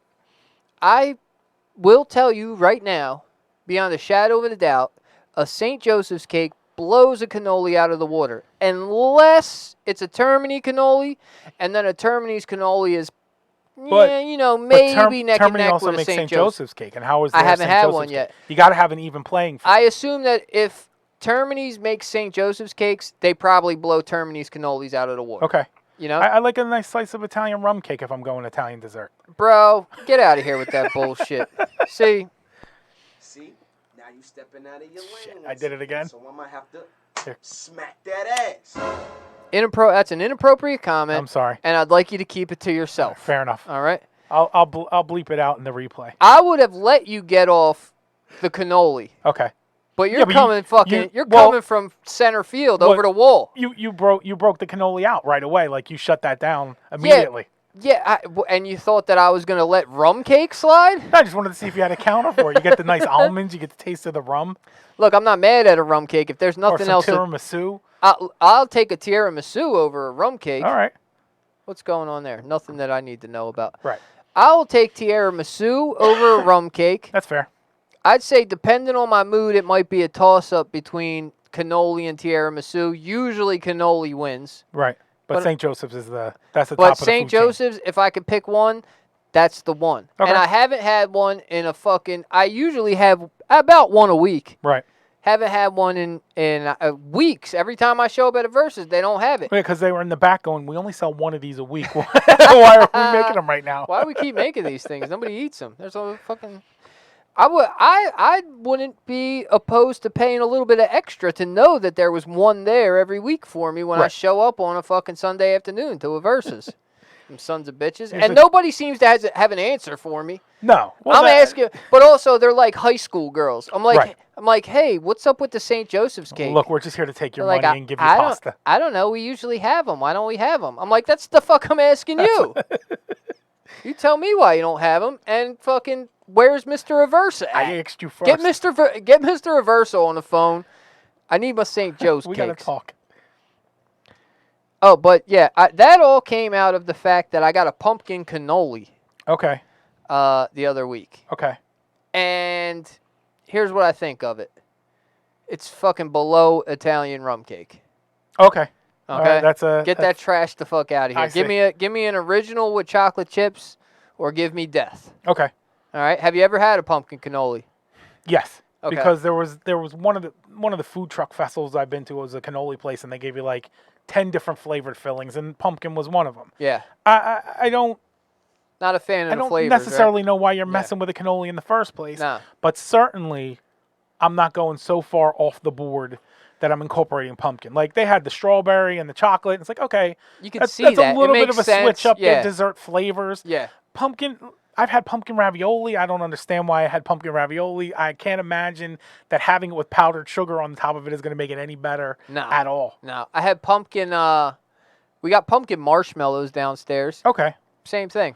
Yeah. Not into them. Maybe if you're making them into a s'mores, okay, just to change the flavor up. But I don't understand the fucking hype about pumpkin. I'm going to say something super controversial, but apparently not in this room. Pumpkin should not be the lead fall flavor. Apple cider. Cinnamon spice should be the lead fall flavor. Yeah, absolutely. By far. Without It's far better. It's more universal. It's more usable in all applications. Yeah. Pumpkin sucks. You got no fucking arguments here. The only good pumpkin pie I've ever had was because the whipped cream on top of it was piled to the ceiling and homemade. That's it. That's how I eat my pumpkin pie. Yeah. Just a whole can of Ready Whip. Whipped cream. I covered a whole piece in whipped cream.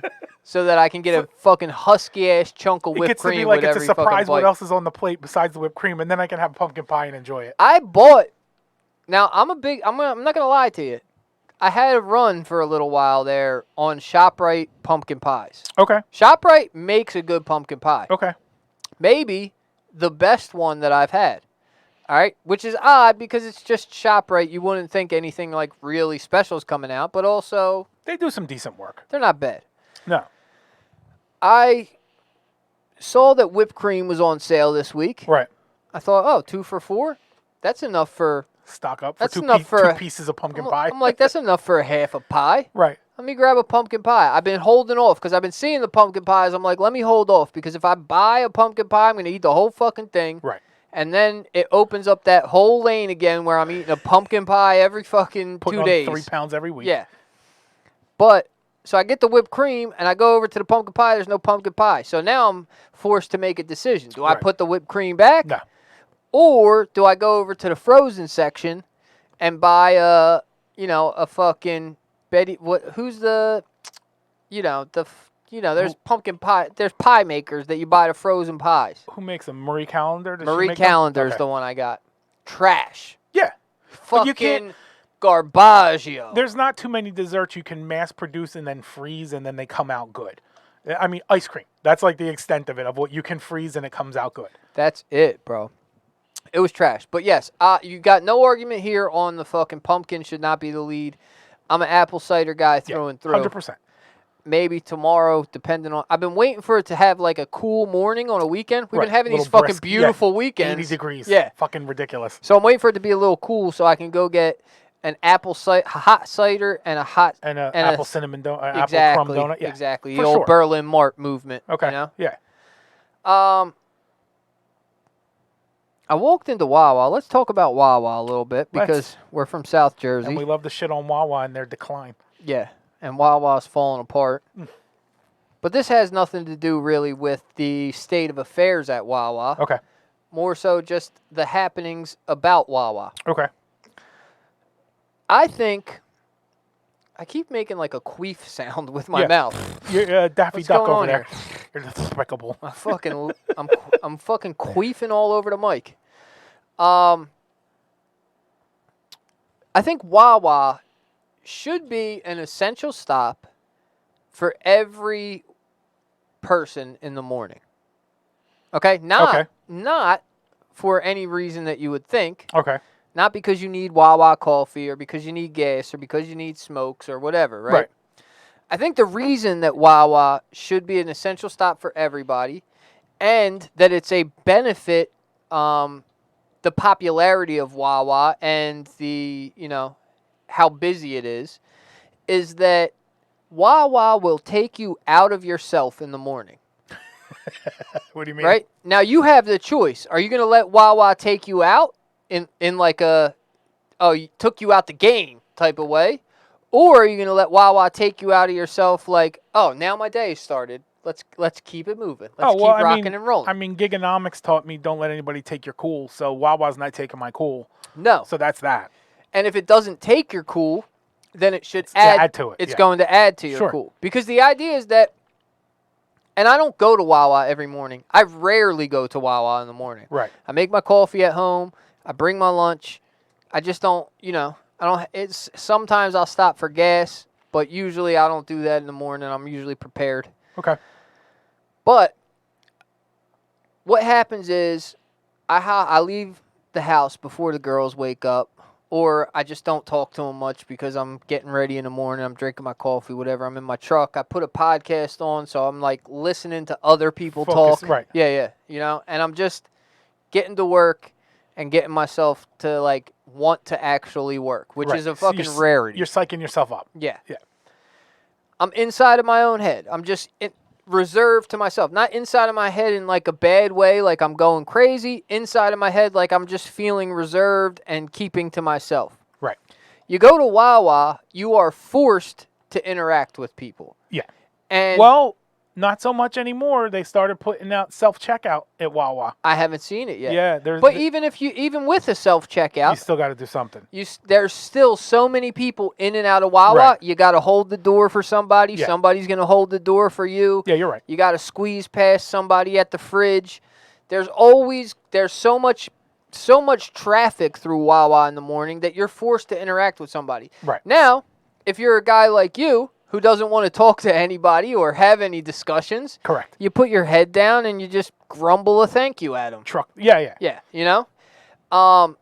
But a guy like me who wants to be pleasant with everybody that I meet, Right. now I'm forced to take myself out of that reserved state and hit you with a, oh, thank you very much, man. Right. Have a good day, you know? Or like you see the guy at Wawa, I know, the guy Thar. His name is Thar. Okay. Thare. I've Right. never heard such a name. Well, But at Wawa you did. that's my guy, Yeah. right? So I see Thor in the morning. I got no choice to be like, hey, what's happening, man? How you feel? I'm good. How you doing? I'm good. Doing a roof today. All right, man, knock 'em dead. Yeah, you too. I'll see you next time. Take it easy. Right? And so now I'm outside of now I'm extroverted. Where like from the time I wake up until I like get to work, it's all You were introversion. kind of bundled up. Yeah. Yeah.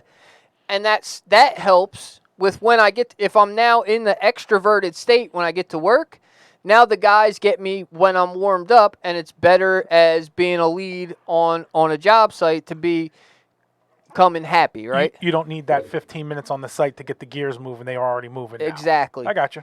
This week I came out and I had cousin E working with me, Okay. and I hop out and I'm coming out with bits, right? Because I went to Wawa that morning. Right. So I hop out and I start talking to him with my bit that I thought of in my head. He's like, "How about good morning?" I'm like, "No, dude. We're past that. I'm coming out swinging right now, bro. Where were you 22 minutes ago? Why don't you just sit there and fucking and listen to the joke here, Jack?"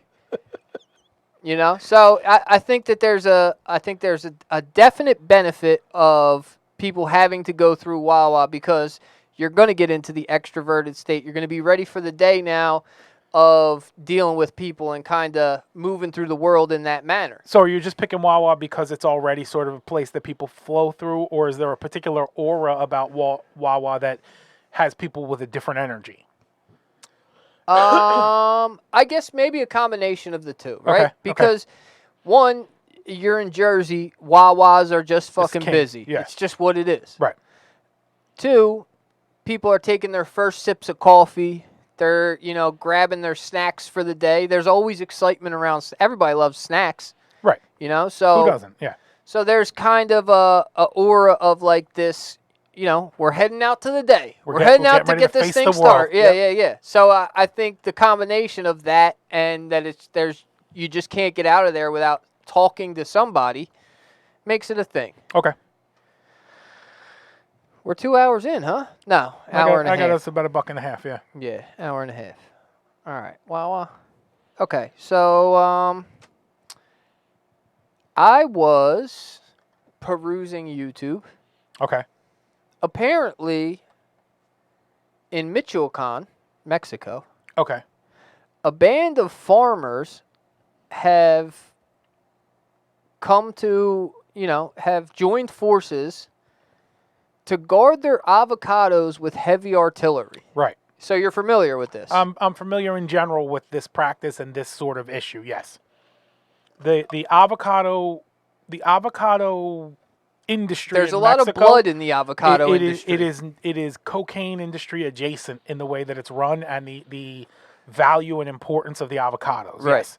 Because there's only Mexico and California is like pretty much the extent of where avocados are mass produced. Okay. So now that, avocado is so popping as it is, Yeah. the avocado fields in Mexico are really just fucking slave ships at this point. Yeah, I was super unaware. Like, I didn't know who knows that they're fucking guarding avocados with their lives? Yeah. They put together literal militias in order to protect the avocados. Yeah. Part of it, because the avocado trade route is also adjacent, like you're saying, to the cocaine trade route. Right. So now these drug lords and narco traficantes are trying to move in on the avocado farms. Yeah, they want to hold everything. They want not just like the land, they want the avocados. Yeah, they want to control the trade. Which is crazy. Yeah. Well, not if it's lucrative. I mean, what's the Yeah, difference? no, but it just seems so crazy that avocados, you know, we're like, generate hey, that. like fucking Pablo Escobar gets his guys together one day around the poolside, and he's like, listen, we gotta do something here. We went all from right? like because this cocaine, they're selling a lot of bath salts in America right now. Cocaine is dropping. A lot of people are in crystal meth. We need a new lane, and I think it's in superfruit. Have you guys considered fruits? Yeah, have you considered with single? He just fat walks in. He cholesterol? walks in, tossing an avocado in one hand. What do you know about? Somebody smirks at him and he throws it at him and just knocks him out in the middle of the meeting. What do you know about the Mexican superfruit? I'm going to say a word to you here, guacamole, and I want you to just tell me your first reaction. Well, we went from like, I mean, in this country anyway, we went from like, you get like a little scoop of guacamole with your, you know, your very specifically Spanish Mexican meal. Yeah. To like avocado is on fucking everything now. It's on the toast, it's on the hamburger, it's on the eggs themselves, it's everywhere. Which, let's keep it real, right? Let's keep it all the way real. Right. I fucks with avocado, but Situationally. there's really nothing to it. There's not no fucking flavor in avocado. No, because even if you're making only- good guacamole, there's like a shit ton of salt in it, and there's peppers, some peppers, some onion, tomato is in it. tomato. Yeah, you got to gussy it up. Yeah, It's mayo without being mayo. but not even. Well, it is because mayo, you can slather mayo on the bread, you can do that with throw a piece of with cheese on, avocado. Oh, yeah, and then now you got Now a you got a little sandwich. sandwich, yeah. You I'm with you put avocado on bread. Now you can charge $53 for it. You got to add something to it, Yeah, right? a whole bunch of salt. You fucking put some salt on there. You put a Hot tomato. sauce. You melt some cheese. Maybe Right. a little bit of this, a little bit of that. You need something else with your avocado. Yeah. I do know.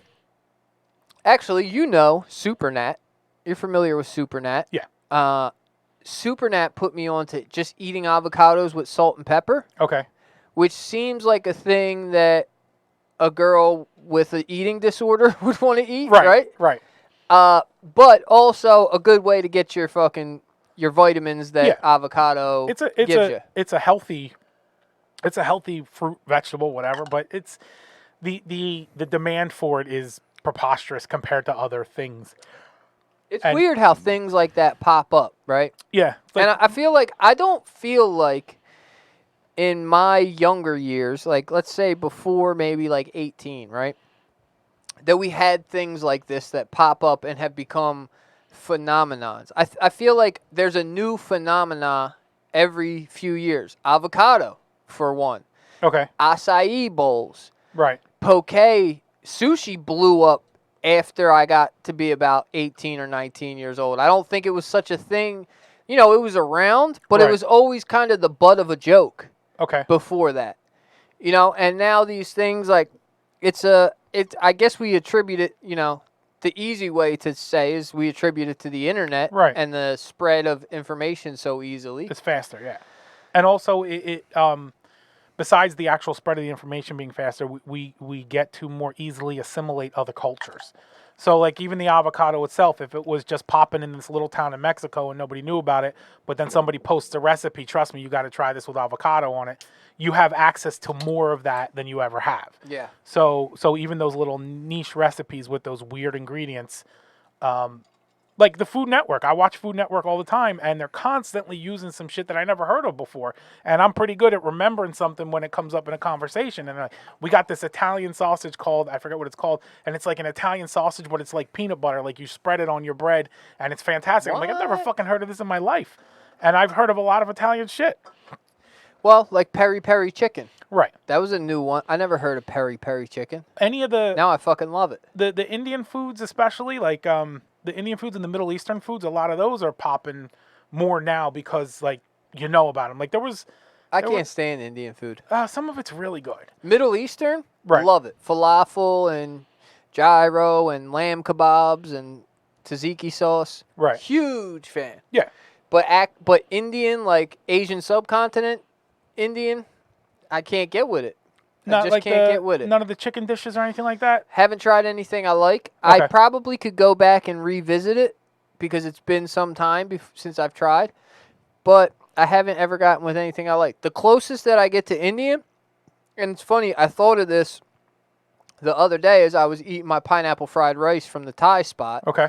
is that, this kind of tastes a little bit Indian. It had a little bit of like a curry undertone. Well, yeah, Thai has a lot of curry, Right. a lot of curry in it. Yeah. The Thai pineapple fried rice, I fucking love it. Yeah. But it's a quiet curry. I can't do curry in your face. You can't do sweating when you're done eating curry. I could throw a brick in your face. What was that song? The fucking it was Stitches song, right? Yeah. I wish I could remember the melody of the hook right No, now. you He was don't. just fucking yelling. I sell coke. It was terrible. What a- That fucking guy. You ever watch you ever see the stitches behind the music? No, is there really a Stitches behind the music? Not behind the music, but like I've seen like a joke of it.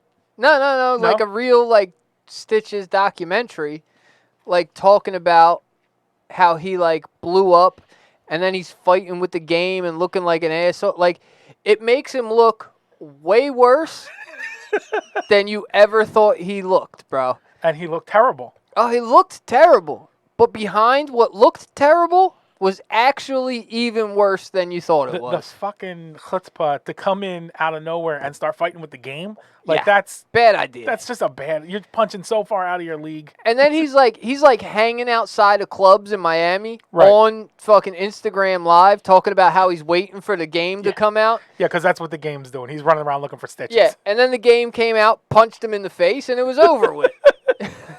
You know?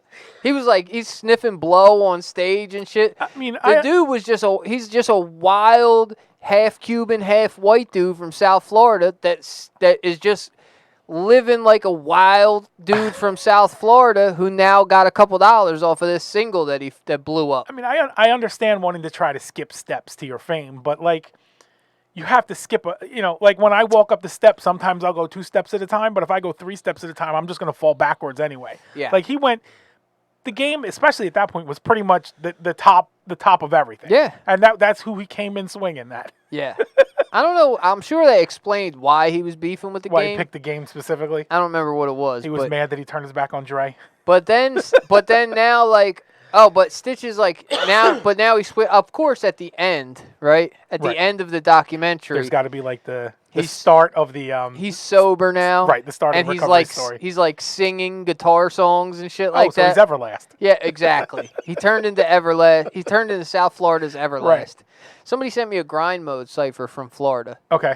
You ever watch grind mode ciphers? Grind mode I've watched. And grind mode's usually decent. They're usually middle of the road decent. Well, this is why I watched it. Yeah. I'm like, fucking grind mode's got a little bit of a name. Right. I'm sure that in this cipher that this guy sent me, because also up until this point, I respected the guy who sent it to me. I respected his musical taste because he's never given me a reason not to. Okay. Until today. So he sends me this grind mode cipher, and I'm like, all right, let me check it out. Even if they're not all dope, there's going to be a gem in there. Right. Something's going to stand out. It's got to. Nah, bro. No. It seemed as though somebody, like grind mode, knocked on the door to one of these Florida halfway houses and was like, hey, does anybody rap in here? And fucking 7 white dudes from across the country who made their way to Florida to go to rehab were like, yeah. We rap. I rap. And so's my buddy in the bunk next door. When you say made their way, you really mean remanded, right? Yeah, exactly. I couldn't get with not one of them. I wanted to, but it just was... Not like a bar, not a line, not nothing? Well, here's the thing. Here's the conclusion that I came to.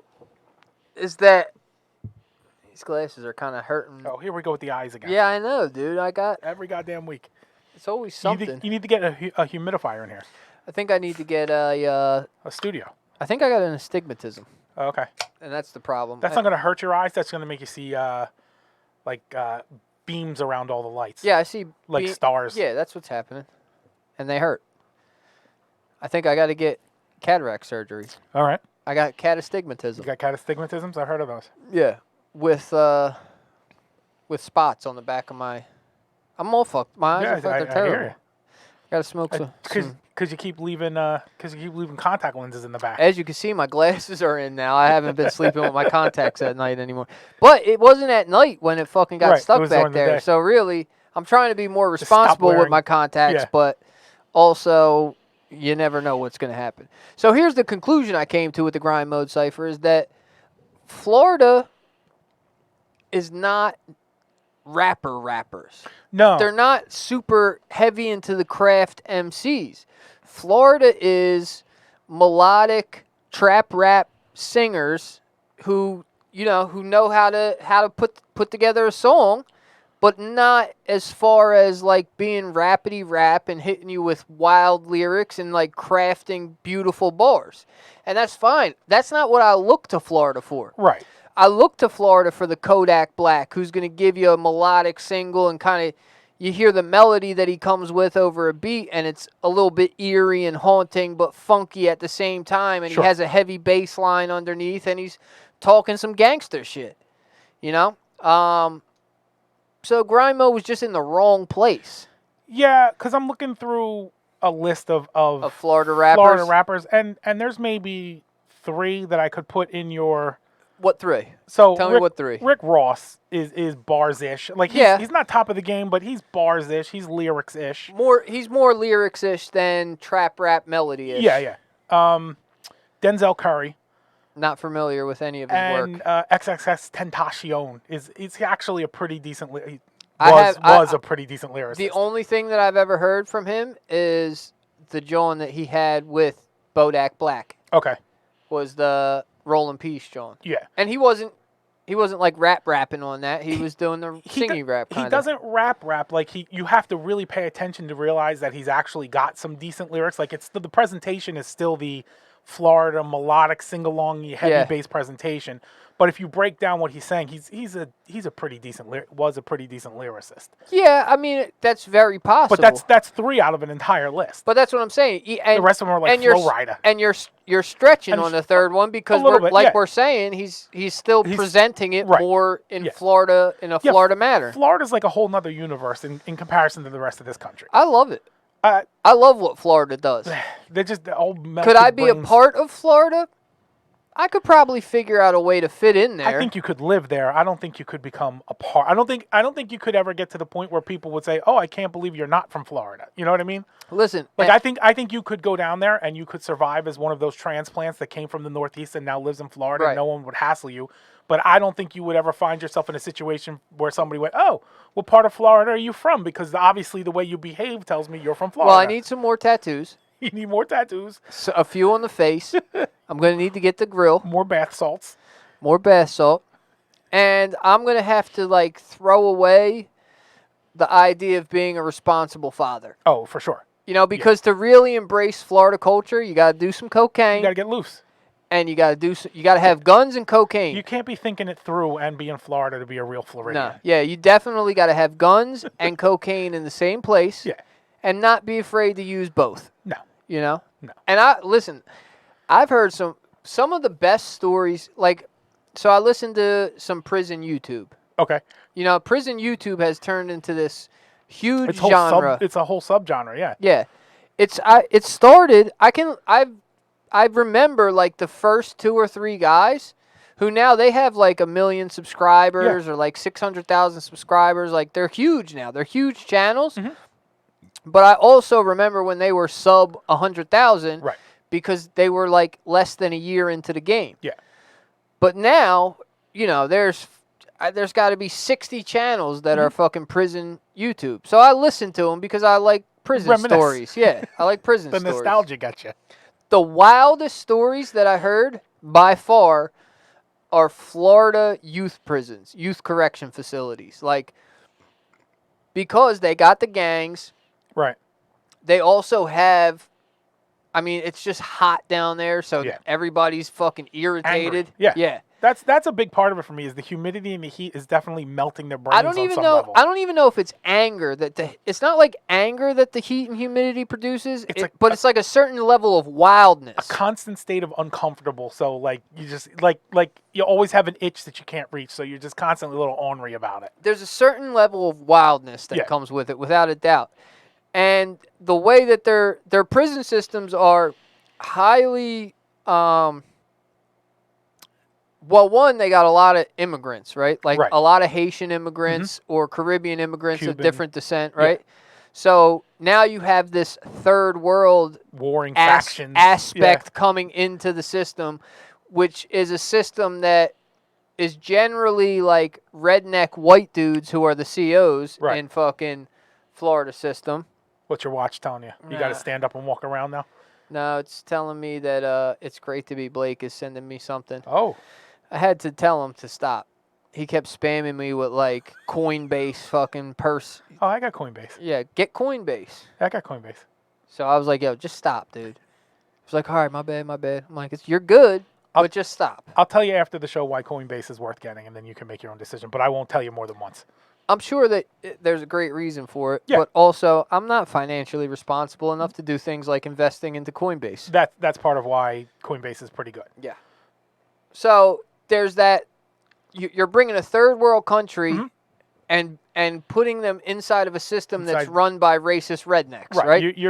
You're basically setting up the 5 gangs in New York inside every single prison system. Yeah. They have heavy gang presence, GDs, Bloods, Latin Kings, and whatever other smaller gangs kind of are sprinkled through. Yeah.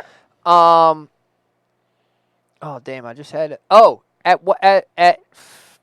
damn! I wish I remembered the name, but there was a particular prison somewhere in the Panhandle of Florida that the feds did a raid on and found that like something like 40% of the corrections officers were Klansmen. I'm blown away that the number was that low. Right. And then the way that they're set up, from what I understand, it's kind of you walk into a prison, you walk into like these prison yards, and a door, and most of them are dorm settings.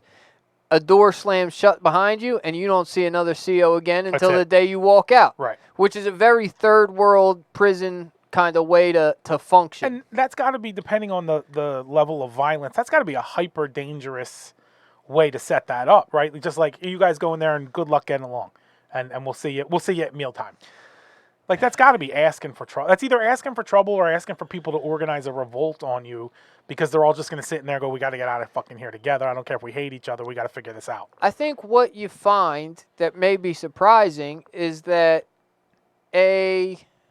Mikey D and Stevie Manchi the Banshee in the building, and Mikey Meeks. What's up, guys? I think what you find is that when you lock that many men in a room, street dudes, right? You lock that many guys into a room, there becomes kind of the hierarchy starts to form and police itself. Okay. Right? Now, obviously, some of that policing itself, I think, comes with violence as a way to police itself. Sure. But the way that the outside forces police it is also with violence. So Absolutely. that's not... Yeah, it's not wild. It's not a stretch. Not from a what it stretch, would have been, right. yeah. I think that as far as the guards are concerned, it's safer for them because they limit their interaction with prisoners and Right. therefore limiting Stay alive. the chances that somebody's going to do something to them. Right. Although I think that the inmate-on-inmate violence in almost every facility outweighs the guard-on-inmate violence. I would imagine so. I would imagine there's an extra level of, I don't know what the word is, but there's an extra level of something that goes into prisoner on CO sort of violence because they know that that's going to come with a much harsher repercussion than beating up another inmate. But I would like to see, I would prefer to see the prisoner on guard violence. Of course you like would. I would prefer to Of course see you would. Yeah, I would prefer to see like the organization of a movement that fights to get things done for the prisoners, right? Like a union, like a jailhouse union. Well, there's a particular prison gang called Nietas. Okay. Now, Nietas do some funny things, right? Like most prison gangs, Nietas are very progressive. Let's Okay. say that, Okay. right? Most prison gangs aren't with the homosexuality, right? Okay. If you're a fruit cup, you're not going to be in a gang. Okay. And if you are found associating with fruits, you're going to be Out of the gang. disciplined Right. accordingly. The Nietas, from what I understand, Not from personal experience. went as far as if you're fucking with guys, if you're a guy who's fucking with other guys, you get married because you're not going to be out here running the streets and have your wife running the streets all crazy. Yeah, no, that's not what You Jesus lock would her want. down and you treat it like a real relationship. There you go. But You either be committed or get the fuck out of here. so this is because this is from a third world country. Well, I don't know. Do you call Puerto Rico a third world country? No, not really. I'm pretty sure because they get a lot of funding from Yeah. us. So even if Puerto Rico is not a third world country, it's a third world prison system. Yeah. Okay. Yeah. I mean, most of ours is a third world prison system too. So yeah. This is very true. I'll tell. We've discussed the workhouse before, but after we talk a little bit about this, maybe I'll spin back around to the workhouse for the boys in the chat. All right. So the Nietas were formed in Puerto Rico. It's a mainly Spanish gang, but you can be anybody and be Nieta, right? Okay. Because Nietas is they were formed not under the guise of being a gang, but a prisoners' rights group. Okay. And so when things were wild and gangs were killing people left and right in Puerto Rican prison, Nietas formed and kind of gave some power to the powerless and started to do things like fight against the system to get school books and to get, different things that you should to rehab prisoners. Right. Now that made its way across the ocean and came to the American prison system, and I think for a time there they were kind of big, but they were big. They were getting big at the same time Latin Kings were getting big, and the Latin Kings just had a much better draft program. Just washed them. Yeah. Yeah, they had a much better. What do you call it? The recruitment. Yeah, program. they had much better recruitment because the Kings, you take a street kid and he's looking at a bunch of dudes kissing each other. Right. You want to marry another gay guy, or you want to make some money selling drugs? Right. So you get with the Kings. However, from my understanding, inside of the Kings, inside of their paperwork, if you break down the paperwork, it's an organization similar to kind of the 5 percenters, where it's giving you, telling you that you're self-righteous and powerful and you have control of your life and you can be the best man you could be. But outside of the paperwork is where things get askew. You start putting what you that do kind with of shit that information. Yeah. You start putting it into motion and it turns into a different thing. Right. So I'm sure there was some point that I started with all of this. Well, we were talking about stitches, and then we moved on to how Florida is just Florida's just wild prison system. Just wild everything. Yeah. Like even the rappers and everything. And so I think that you get a lot of that. Oh, right. So that's what I was saying, that the Nietas kind of had that idea of fighting against the system. Right. And that has been a thing that's lost with larger prison organizations. Now you still got the Muslims who will fight for things like, if you look at Attica, right? Attica is the last real documented in mainstream media or pop culture, the last documented uprising. Yeah. Where it was guys had enough of being treated a certain way inside of the system and did something about it. Right. I would like to see it happen more often because I understand what the conditions are like. And I haven't even been to the worst of the worst joints. I've been at low-level joints. Right. And I've seen how bad it is. Yeah, I mean, i.e. the workhouse. We're in complete agreement there. I see no reason why, for the most part, why being in prison automatically means being dehumanized is acceptable. 100%, I agree with you. There's probably a group of people that deserve to be dehumanized. Yeah, but the group is smaller than... It's a very small cross-section of who's in jail and how they should really be treated versus how they are. And I think most of those people are, for the most part, probably are dehumanized. Right. Depending on where you're at. Yeah. And the reality is, in Jersey, regardless of your crime, at least places I've been, you could have fucked with kids or raped abroad or whatever, and you still kind of get to live. Right. You're not ever going to be in the cool, you're not going to sit at the cool table. Right. But you're not going to be... It's not like Oz. Yeah, you're not... But in Cali, it's a different story. Right. You know, if you walk in and you got bad paperwork in Cali, you're getting stabbed up right away. From what I've heard. You Right. know, I've never Yeah. been to Cali, obviously. So, oh, yeah. This is what popped in my head. This is what happens when I fucking get to this part of the show. My brain starts slowing down. The more intoxicated part. Yeah. Yeah, I have been treated like shit by CEOs outside of the joint Right. because of their their lack of respect for you as a human. Like, Yeah. this is just a quick story, is that when I was on drug court, I'm in Woodbury because I would have to go to drug court, and then I had to go to like an outpatient program a couple hours later. So instead of taking a bus all the way back home and then another bus out I would just fucking hang out in Woodbury for the 2 hours in between time, right? Go eat something, sit around, play on my phone, listen to music, write raps. I was rapping a lot then. Yeah.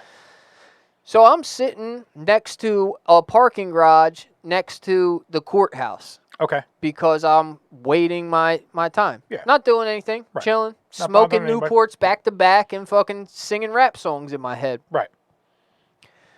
Guy pulls up, rolls his truck window down. As soon as he rolls his window down, I knew who he was. I recognized him. Right. The fuck are you doing here? I'm like, I'm chilling. He's like, get the fuck out of here. I'm like, I'm not doing anything. Right. And he like hops out his truck, right? Now this dude is like 6'6" and like 290. Right. He's gonna be a tough guy now. I'm like, what are you doing, bro? Like, I'm sitting here. He was like, yeah, if you want to be able to sit somewhere, I suggest you do it somewhere else. Like walking over to me, tough as hell. I'm looking at the dude like, fuck you, dude. However, I also know To not say that. to not say that. Right. Because with the quickness, he's going to have a whole bunch of other sheriff's buddies, and then I'm going to be back in the joint. Right. But I just remember that, right? And he's one of those people that I have in my head that should I see him out in the world, I will let him know that he's a real live piece of shit. Right. You know? And actually, And deservedly so. yeah, because most COs are fucking scumbags. Okay. I can remember one. I'll give 2 COs a pass. One was this old guy, Mike, who was a CO in juvenile detention, who was like he was probably 60 plus, like he was retired. He was at one point an Army guy. I don't know if he did his 20 years in the Army or he just did a couple or whatever, but he had a high top, fade, The real whole Army looking. box top. Yeah. Yeah. Real Army looking type of dude. But he played the role of like a friendly but stern grandfather Okay. in the juvenile detention, right? Right. Whereas other dudes, like these grown-ass men, were like quick to beat up fucking 15-year-old kids like fucking faggots, like a bunch of fucking goofballs. They should have, like, how did they not well, I mean, we know the answer, but how did they not immediately just get expelled from the entire system? Like, what is it that they're doing beating up a 15-year-old that's any different than probably what that 15-year-old did to be in there in the first place? It's You know what I mean? In my situation, Probably worse. Right. In my situation, I did nothing to have, I'm smoking pot and staying out past curfew as a fucking 15-year-old, and I'm here on a VOP. Right. You injured nobody externally. You Right. you just fucked yourself up to get you in that situation. Whereas they're beating up kids. Yeah. Like, no one would stand for this in any other aspect of. If you walked outside and there was a guy beating up a 15-year-old, we would both run over to kick the shit out of the guy. No questions asked. Right. Not that doesn't matter if it's his son or anything. Just no, you don't fucking beat up a 15-year-old. Don't do it. Right. Yeah. You're a fucking grown-ass man. Yeah. But because these 15-year-olds are majority. Well, here's the thing, right? Because these were black dudes. So I would say that, like, because it's black kids and Spanish kids who are majority of the inmates in a juvenile detention center, that like they're getting beat up on some of that like race type of shit. Right. But these are black dudes from the same neighborhoods that these kids are from that are fucking beating up on them. Just getting their aggression. It's the idea of that old experiment that they did where they put a bunch of people in a jail setting and said, "Hey, you guys are the You're the good guys, officers you're the bad guys." and you're the inmates." And That's all they told him. Right. Have you heard this thing? I don't think so, but I wish I could remember what it was called, because this is like a real experiment that was pulled by like some Ivy League professor, 50 years ago, and said, just put a bunch of people in a setting, said, you guys are who's in charge, you guys are being captive. Is this a Stanford experiment? Is that what you're looking for? Yes, Okay. yes. And it turned into like violence and fucking just treating them like with disgust, because our system is overall flawed. Right. We could look to the Nordics to fucking maybe fix some things, but we won't do that because we have privatized systems and there's too much fucking money at stake. Because God forbid we use the prison system as an actual rehabilitation system instead of a money-making system where you're basically, you shape the laws to get people to commit to prison, and then you complain that they're in prison, and then you continue to find ways to keep them in prison, and it's fucking ridiculous. Yeah, because you're making money off of this. Yeah. Right. The whole shit is, our whole fucking system is array, astray, awry. All of it. Fucking Anything all the, that begins with the letter A. all the things. And I used to get very angry very often. Right.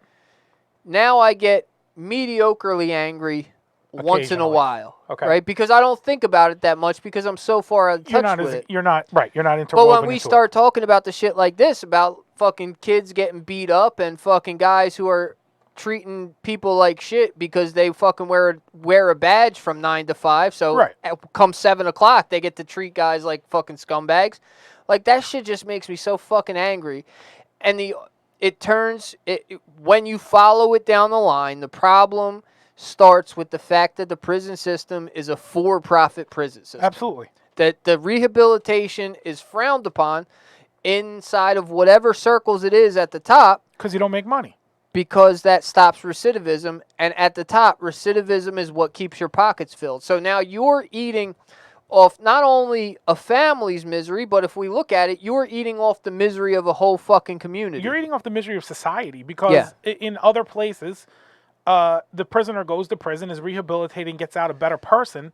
And overall, the idea is if you're surrounded by better people, your life is better, right? If you're surrounded by people who are miserable, even if they're not interacting with you directly, your entire experience is going to be miserable because you're surrounded by people who are acting miserable. Yeah. If everybody around you like, I'm not happy to be here, but I'm okay being here, your experience in life is going to be better. And we are just so content to have people be miserable when we could help.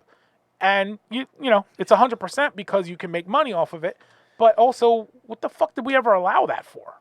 That's the way it starts. That's the first thing I think that has to happen in order to reform the justice system, is to eliminate for-profit, 100%. privatized prisons. 100%. Other than that, If you're going to have anything privatized at all, they should be relegated strictly to rehabilitation. Like there should be some privatization in like, come stay with us for 35 days and we'll work on your drug problem. But you can leave at any time. yeah. And that's it. I think we should privatize prosecutors. Because besides COs, We've talked about this. you know how I feel about prosecutors, because the whole idea is that a prosecutor builds their life around winning cases. So even if you are innocent and you're clearly innocent, and they could even think that you're innocent, as long as you're standing in front of them, it pays in the long run for them to find you guilty. Whether they think you're guilty or not, they're going to fight for it. So if we can privatize that, right? So I don't think Hear me out. Okay, go ahead. If we can take away the idea that the prosecutor is a pawn in the system's game, right? Okay.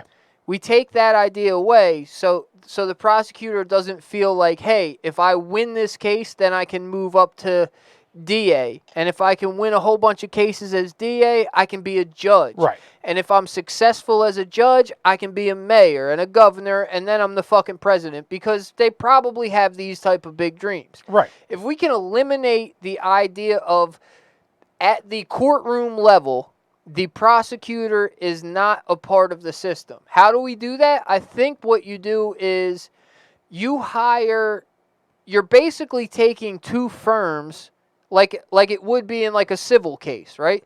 You're having two firms represent the defendant, and a firm that represents the state. I don't know what the paperwork looks like and what the system looks like behind that, but right now, the firm representing the state is the state, right? So Okay. it's not the state versus it is the state versus Sean Kovaleski, right?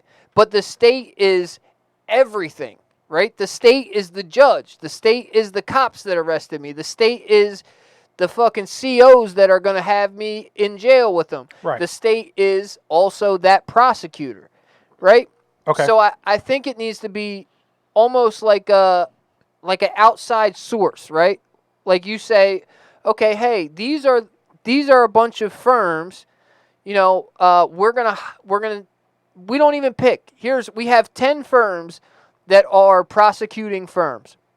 We pick at random for each case which prosecution firm is going to come into court on just that day. They're not there their office isn't in that courtroom. They're going to come in and fight this case. And the idea is that it's a case versus another lawyer. And I think that takes away the idea of winning cases to get promotions. So how about this, right? How about you don't privatize it necessarily, but you cut out that it's government funded in general, right? Well, that's kind of the And you have your 8 biggest firms in the area, and they're obligated to X amount of representation throughout the course of a year. Like, it's just part of the rules of operating in our state. Yeah. Is you have to do this. Each case, the prosecution and the defense are from the same firm. So there's nothing to be gained or lost beyond the 2 people that are from the same firm arguing their case.